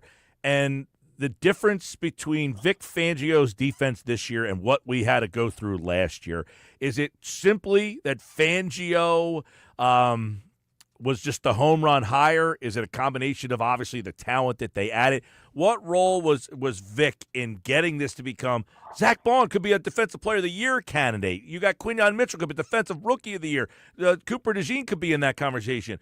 How unbelievable is it that this defense has made such a big jump? And, Sal, do we trust that this defense is what we saw come playoff time? Well, those are two big, complicated questions, and you answered part of it, Michael, on the first one. So let's take the first question. What's the reason for this defense completely doing a turnaround, going from 28th to first just since week 4? I think 1, better tackling.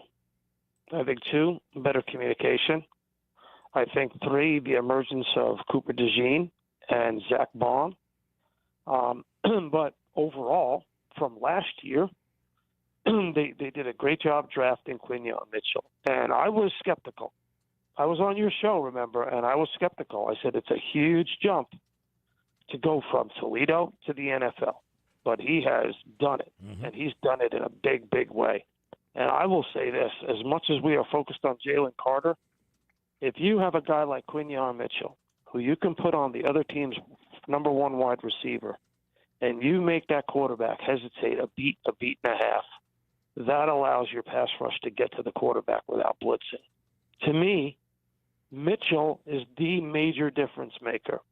And Carter's number 2, Cooper DeJean, and Zach Bond, who they weren't even going to play at inside linebacker when they signed him, and then bringing back C.J. Gardner-Johnson. I mean, last week, C.J. Gardner-Johnson proved how important he is to that defense. So there's a lot of reasons. It's talent, execution of a scheme, And no question in my mind is it coaching. You know, I remember the first day of off-season availability. I was in the auditorium, and Brandon Graham was available, and he spoke up at the podium, and then he came down off the podium, and I followed him out into the hallway. And I asked him, tell me about Vic Fangio. This is the first question I asked him. And he looked me right in the eye and he said, no nonsense. That was it. Seems something this team obviously needed after last year. That's all he said, Michael. Yep. No nonsense. I want to get you talk about the impact of the coaches. Your colleague Jeremy Fowler wrote, he believes Kellen Moore is a name that hasn't gotten enough buzz.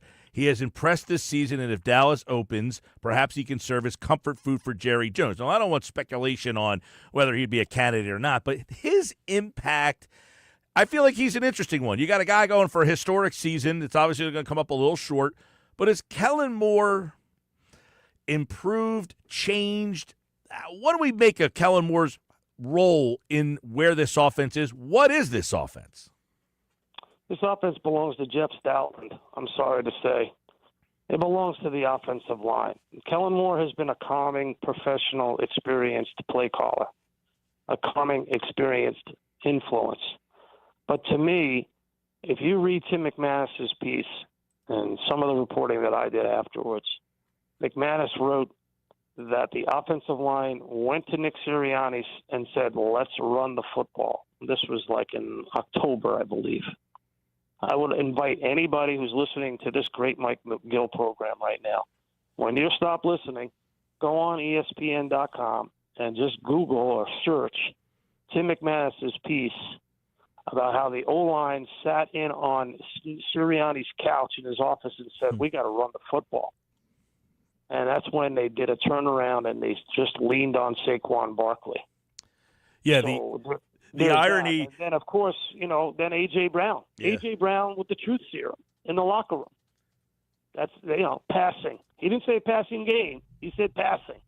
One word. That's it, Michael. Yeah. Passing. The irony of Kellen Moore wasn't the story in Dallas was that he didn't run the ball enough or something to that effect, and now he has a 2,000-yard rusher, which you're mentioning Stoutland, and I totally would agree with that because hearing Moore's name, it doesn't. The only thing if Kellen left would be that you're now finding another offensive play caller for Jalen. Yeah, and I don't hear anything about Kellen Moore getting any kind of buzz. I mean, you hear about Ben Johnson, the offensive coordinator of Detroit. You hear about a little bit more about Cliff Kingsbury, who's worked wonders with Jaden Daniels.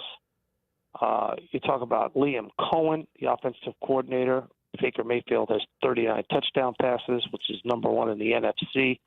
And they got great balance on offense. They have 5.2 yards per carry, which is fourth in the National Football League. So the Bucs have great balance on offense and great production in points. So Liam Cohen is certainly going to get definitely a big look as a head coach somewhere. And you could have 6 to 8 openings, Michael. Yeah. So somebody's going to get a job.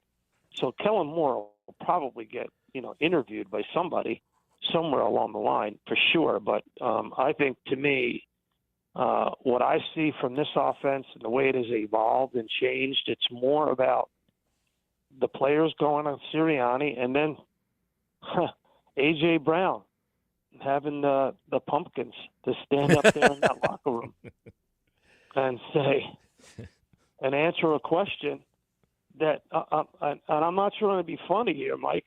He took a lot of guff for that, right? Oh, there's no question. That created a firestorm for a week and a half until, then they come. The disappointing part about it is. He was not wrong, Michael. He was not wrong. No, he was not. And the disappointing about it is they come out the next week. Jalen says that what you all wanted to see, and then he ends up getting hurt, and we haven't seen the offense get to, continue on that path. And now you're looking at a team, that's going to sit this week out. Correctly, by the way, and there you go. And they could play Green Bay or Washington, Sal. You've seen these two teams. Washington, Phillies already played Green Bay. They played Washington. They're 2-1 respectively against them.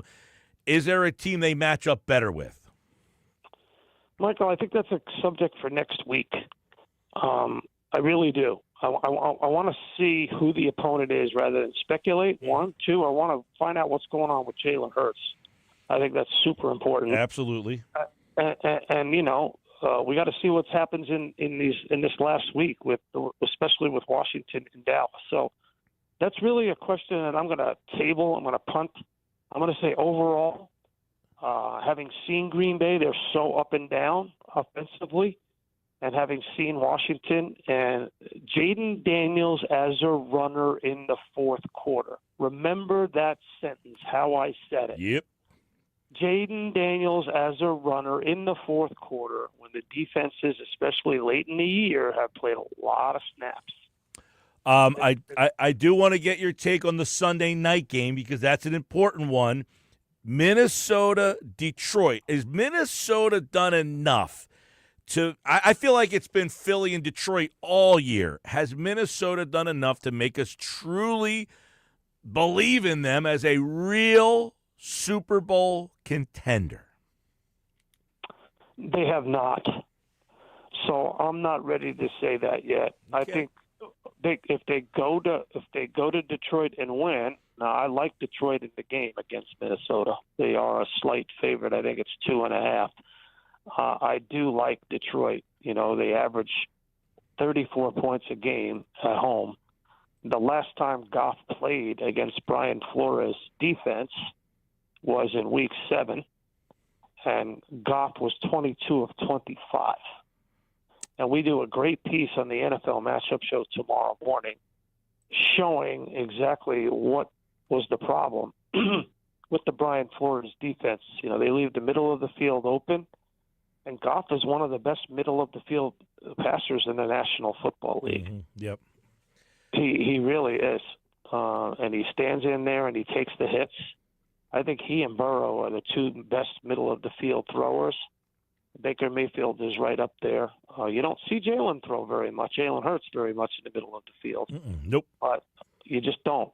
So that's, obviously Patrick Mahomes. Can you believe Patrick Mahomes II is left off the Pro Bowl roster? That's crazy. I'm sure he's not one of the craziest things I've ever seen in my life. Well, it's like leaving Shohei Ohtani off the All-Star. Well, Sal, 18 weeks are going to be in the books. Another regular season. Thank you very much, by the way, to Johnny G and the Griner team at Berger Realty in Ocean City, New Jersey. What a great support he has been for this radio station, your program, and my appearances. We love Johnny G. Great guy. And thank you, Mike, for a great season. And now we got the playoffs, Mike. We got the playoffs coming up. We got 4 weeks. Should be 2 weeks in Philly and then one on the road, and then you're on to the Super Bowl. I think if Jalen Hurts is healthy, it's going to be hard to stop this team from going to the Super Bowl. New Orleans is the mission, and, of course, we'll have it for you right here on the Sports Bash. Every Eagles playoff game, Sal Pal Fridays, and, of course, Super Bowl 59 can all be heard on 97.3 ESPN. All right, Sal, Happy New Year. We will catch up with you getting ready for either Green Bay or Washington next Happy Hour Friday. Happy New Year to you, Mike Gill. Thank you. There's Sal Paolantonio, everybody, here on the Sports Bash live on 97.3 ESPN, the 97.3 ESPN free mobile app, and live video streaming on the X platform and on YouTube at Mike Gill Show and on Instagram at Mike Gill Show. You can certainly follow us on all the social media platforms. Download the free mobile app powered by First Bank of Sea Isle City. Hey, I'm going to tell you about my friends at the Nizam's Indian Restaurant. Route 40 Egg Harbor Township. We've been telling you about the Eagles football special. Free tandoori spicy chicken wings the week the Eagles win. This is the last week of the season, so if you haven't tried them out yet, it's a high recommendation for me. South Jersey's best Indian restaurant. It's the number 2 rated restaurant in all of New Jersey by NJ.com. They're open 7 days a week, 11:30 to 9:30, and they have a special lunch buffet on Sundays from 11:30 to 3. We've got so much more on the other side for today's Big 3, plus my 10 local beers of 2024 for a Happy Hour Friday.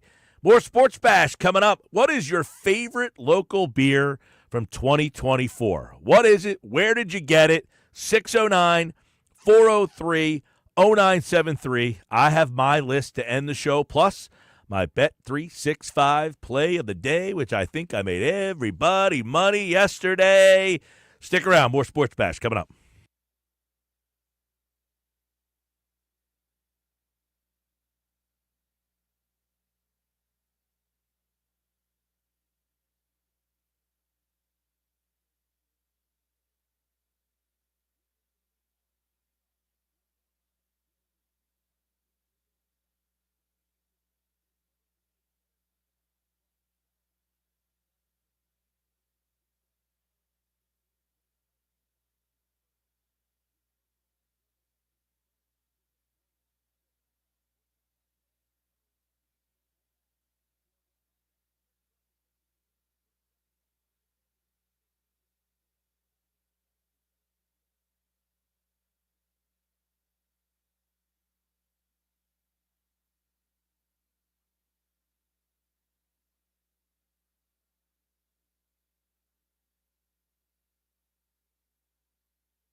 527 Sports Bass Live, 97.3 ESPN. Flyers lose to the Golden Knights 5-2 last night, as you heard in the update with Tony.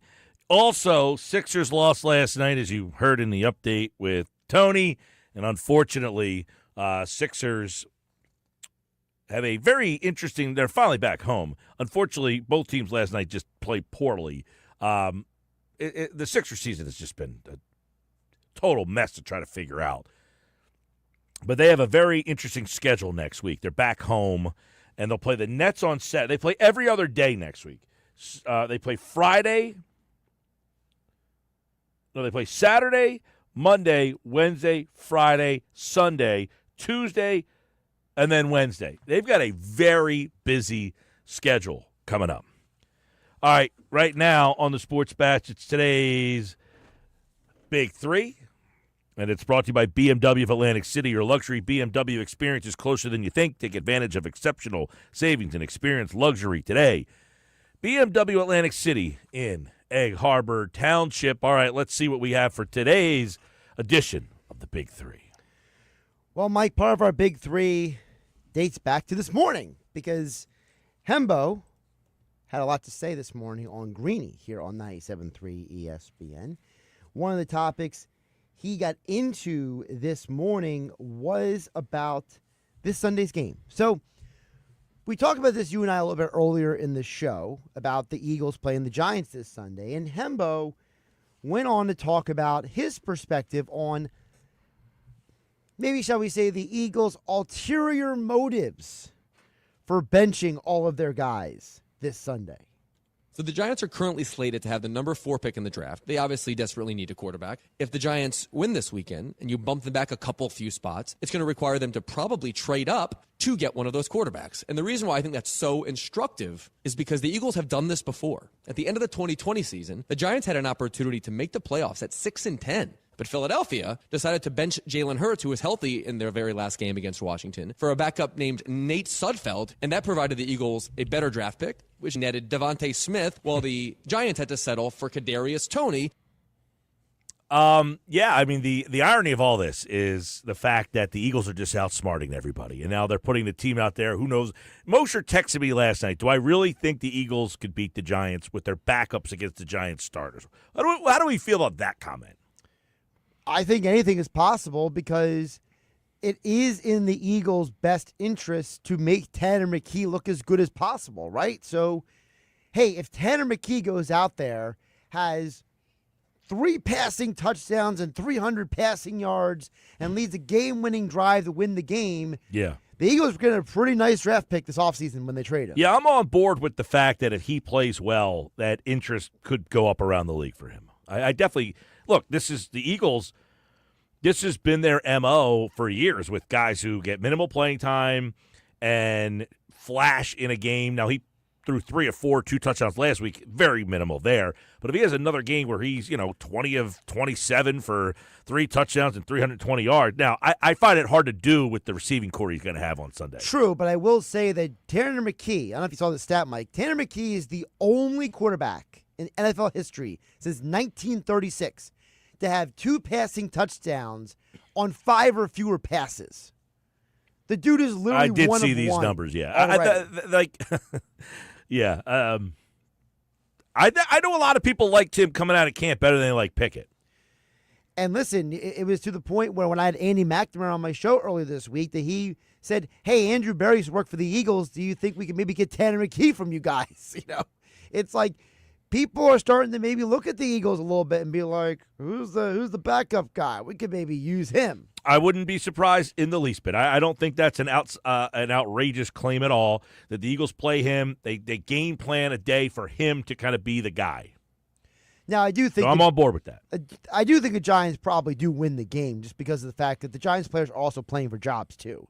A guy like Drew Lock, he has really helped his status around the league as a backup quarterback for the next, 5-6 years around the league, right? He could be a guy who can say, hey, sign me to a contract. I can be your backup quarterback because you saw me do what I did with the Giants. Mm-hmm. Yeah, I don't know that a team would take a chance on him as a starter. That's what I'm saying, a backup.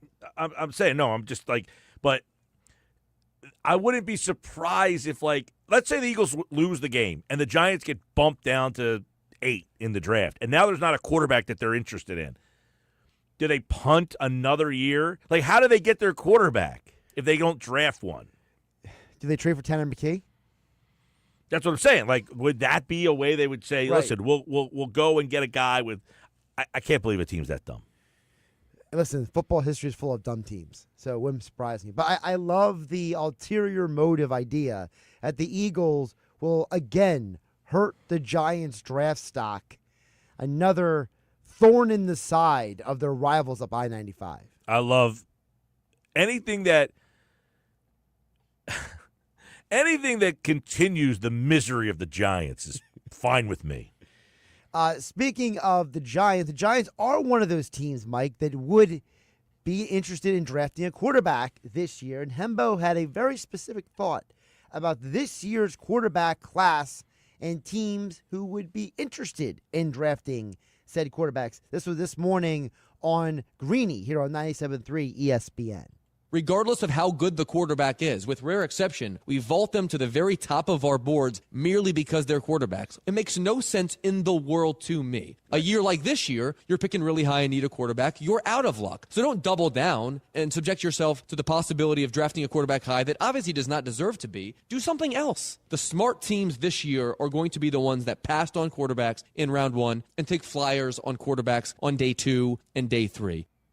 Well, I've been saying this for years. These teams just are so desperate, and desperate is dumb.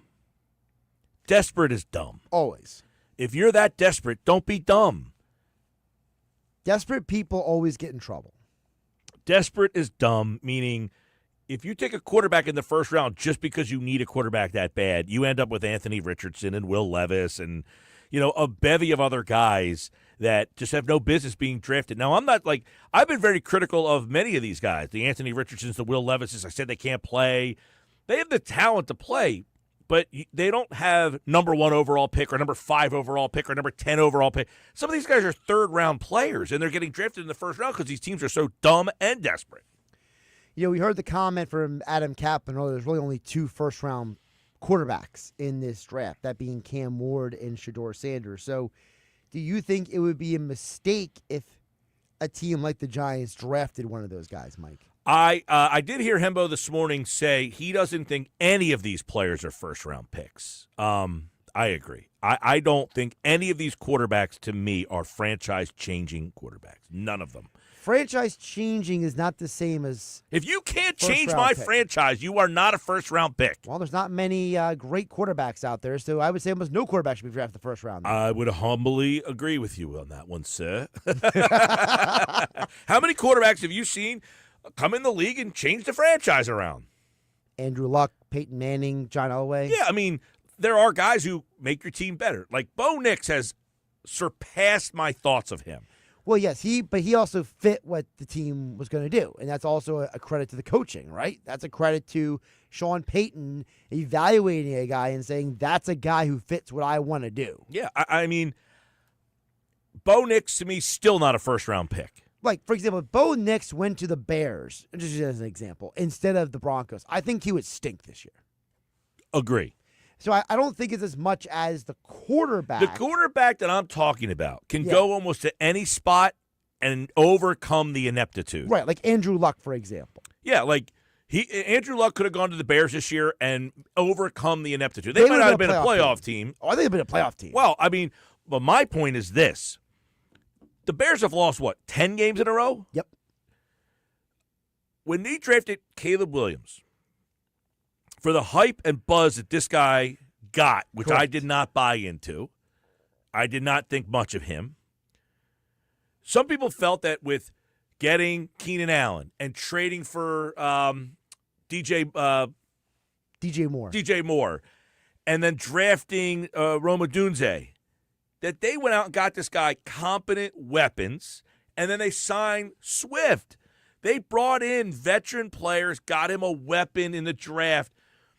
That if you're that franchise-changing quarterback, that he had enough weapons to work with there to overcome the ineptitude, and he could not do it because he is not a number 1 overall player. So if I can play devil's advocate for a moment, what do you say to the people who applauded the Falcons for drafting Michael Penix so they get an extra year of contract control because he's a first-round pick? I talked about this before, that I understood them drafting Penix in that you thought you were going to be a playoff team or middle of the road drafting team, which is what they are. They're either going to make the playoffs or going to be in the middle of the road. Right. Which means if Cousins couldn't play, they now have their quarterback.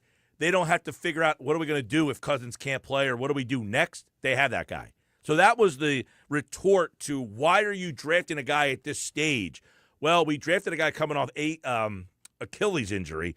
He might not be able to play. Now, the other thing is, why'd you give him $40 million? Well, that's a whole other question. It's a whole other question. But at least now we felt that we got a quarterback at a spot in the draft that we're not going to be in some time. And the reason I bring that case up specifically is because I think most people would say Michael Penix is not a first-round quarterback. You know what I mean? I think most people have looked at him as more of a second-round pick. Well, I would agree with that. I don't think Michael Penix was a first-round level guy. So then are there circumstances where drafting a guy who maybe isn't a first-round quarterback in the first round is an effective strategy? Like, for example, a Jordan Love where you know he's going to sit for a couple of years. I just think we go so gaga over quarterbacks, which you should. I mean, look, you need a quarterback. You have to have one. Right. But there are mediocre level quarterbacks that win games and teams are good with, and you don't have to get them in the first round. I mean, Jared Goff was the first overall pick in the draft. Is he the first overall pick in the draft level of, like, impact? Nope. So I think he's probably like the third round kind of guy.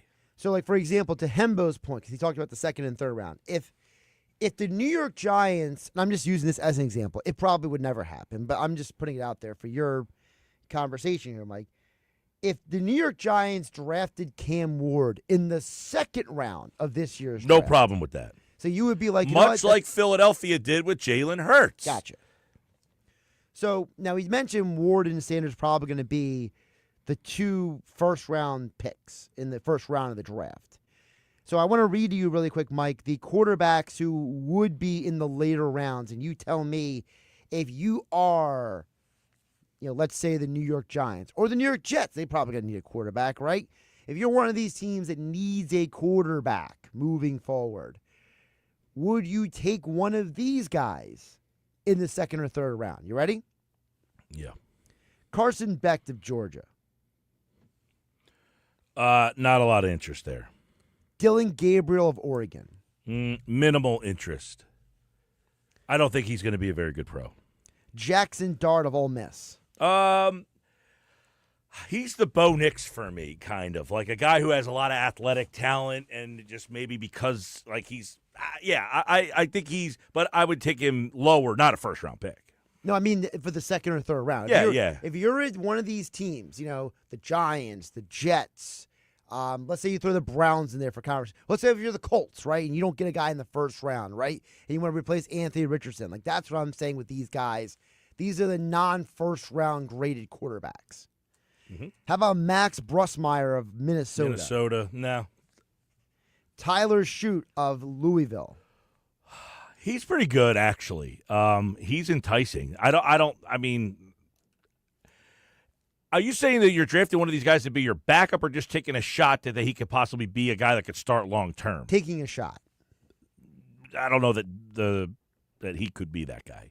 But as a backup and developmental guy. Two more for you to name here. So, again, a team is in the second or third round. They didn't get a quarterback in the first round. They need a quarterback still in some capacity. What about Kyle McCord of Syracuse? No, I don't like him. Didn't like him at Ohio State. Didn't like him at Syracuse. Speaking of Ohio State, how about Will Howard? Interesting. Intrigued. CC, very intrigued. Gotcha. All right. Just was curious your how you stood on some of the other guys, not named Ward or Sanders. I don't like this quarterback class. I mean, I know I say this almost every single year, but Ward, who does he remind me of? Ward. I would say Ward would be kind of in your, I don't know, maybe I was thinking like Byron Leftwich. Like it enters my mind a little bit. I mean, he's a little more athletic than Byron Leftwich. A little bit more, but he's not a He's not a high level athlete like Shedeur Sanders is. accurate thrower though. Like Leftwich was a very accurate passer. Very accurate thrower. Yeah, no, I'm saying Leftwich was like very accurate, not very mobile. I mean, I was thinking Cam Ward. If I was to compare him to somebody, to me, I think he's got a little Tommy Maddox in him, where he can like chuck it. Look, we'll get into the draft conversations plenty as it gets closer here, but I do agree with Hembo. Teams reach and make bad decisions every year on quarterbacks, and it sets them back. Finally, Stephen A. Smith this morning. For those who haven't been watching First Take, apparently Stephen A. Smith wasn't in half the week, so he'd have a chance to respond earlier this week to Saquon Barkley not playing on Sunday. So here is the latest person commenting on the news, which we knew days ago, which was Saquon Barkley was not going to play this Sunday. I get where Sirianni's coming from. Philadelphia Eagles have played 12 straight weeks. And so you got to believe that that's factored into it. Last year, in a meaningless game, A.J. Brown got hurt, wasn't available for the playoffs against Tampa Bay. That probably factored into it. But my attitude was, would you take him out of last Sunday's game? Once he rushed for 2,000 yards. There was still time for him to accumulate more yardage. It would have been nice to see him do it. Of course, it would be nice. And all of those things factor in. But I don't think it factored into the Eagles' Well, yeah, I do think it factored into the Eagles' decision. But I don't think they said, oh, A.J. got hurt last year. Reed Blankenship got hurt last year. I think they said this game has no meaning.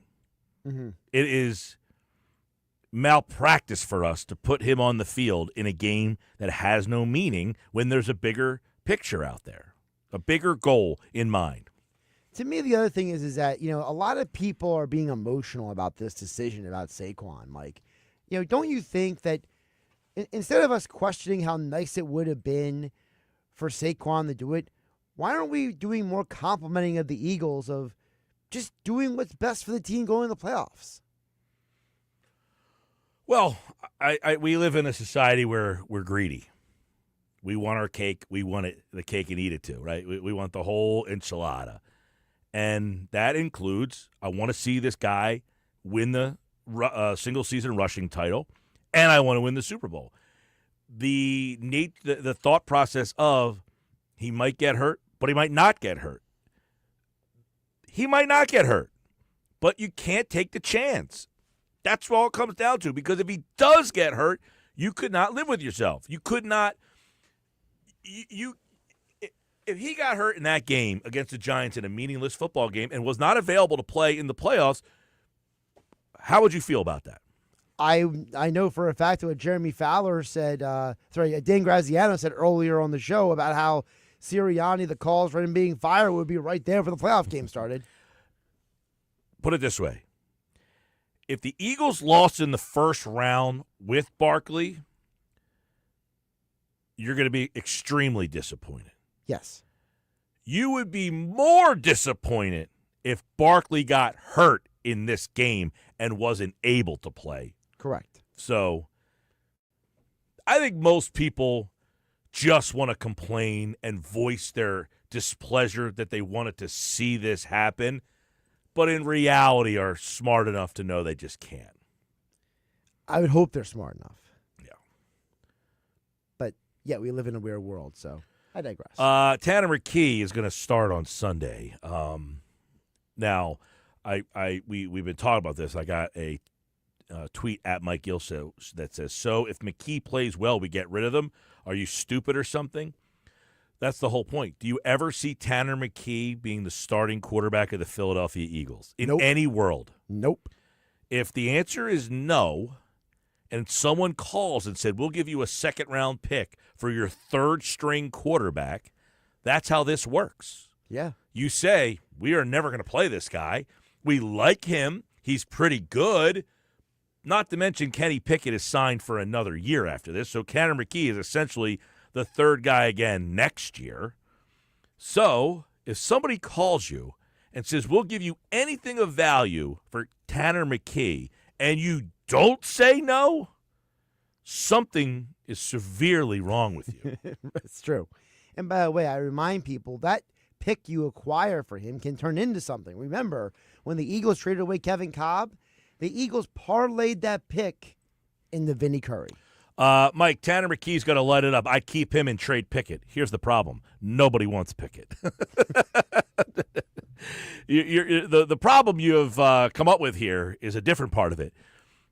You want to – I got to imagine. I see a 727 number. This has got to be like the baseball crazy trade guy who just comes up with the most ridiculous trades. Yeah, let's trade Pickett. Yeah, that's him. Because everybody wants Kenny Pickett. Yeah, that's Let the me guy. tell you something, dude. Nobody wants Kenny Pickett. I recognize the number. I was saying it's a 727 exchange, which is the number of all the crazy baseball trades.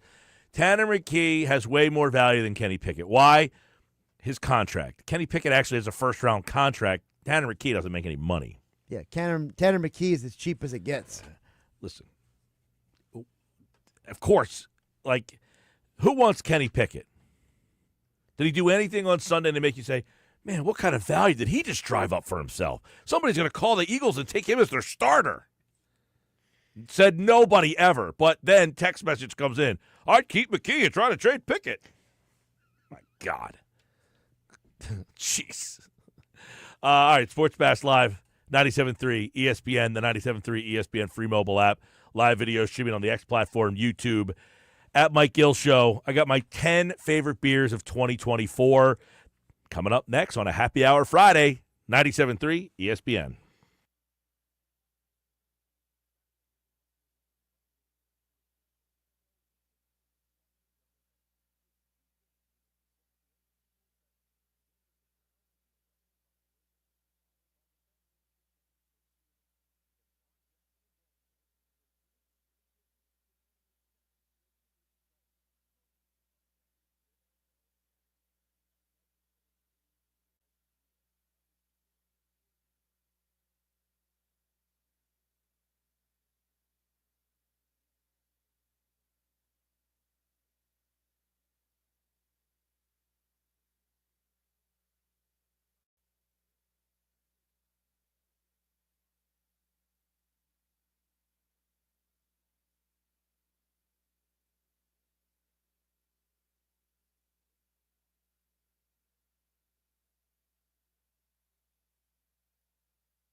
All right, time for the Bet365 play of the day. We'll start with that, and then we'll get to my 10 favorite local beers of 2024. Josh, how did we do yesterday? What's the updated standings? Mike, you are now 90, 61, and 1 overall.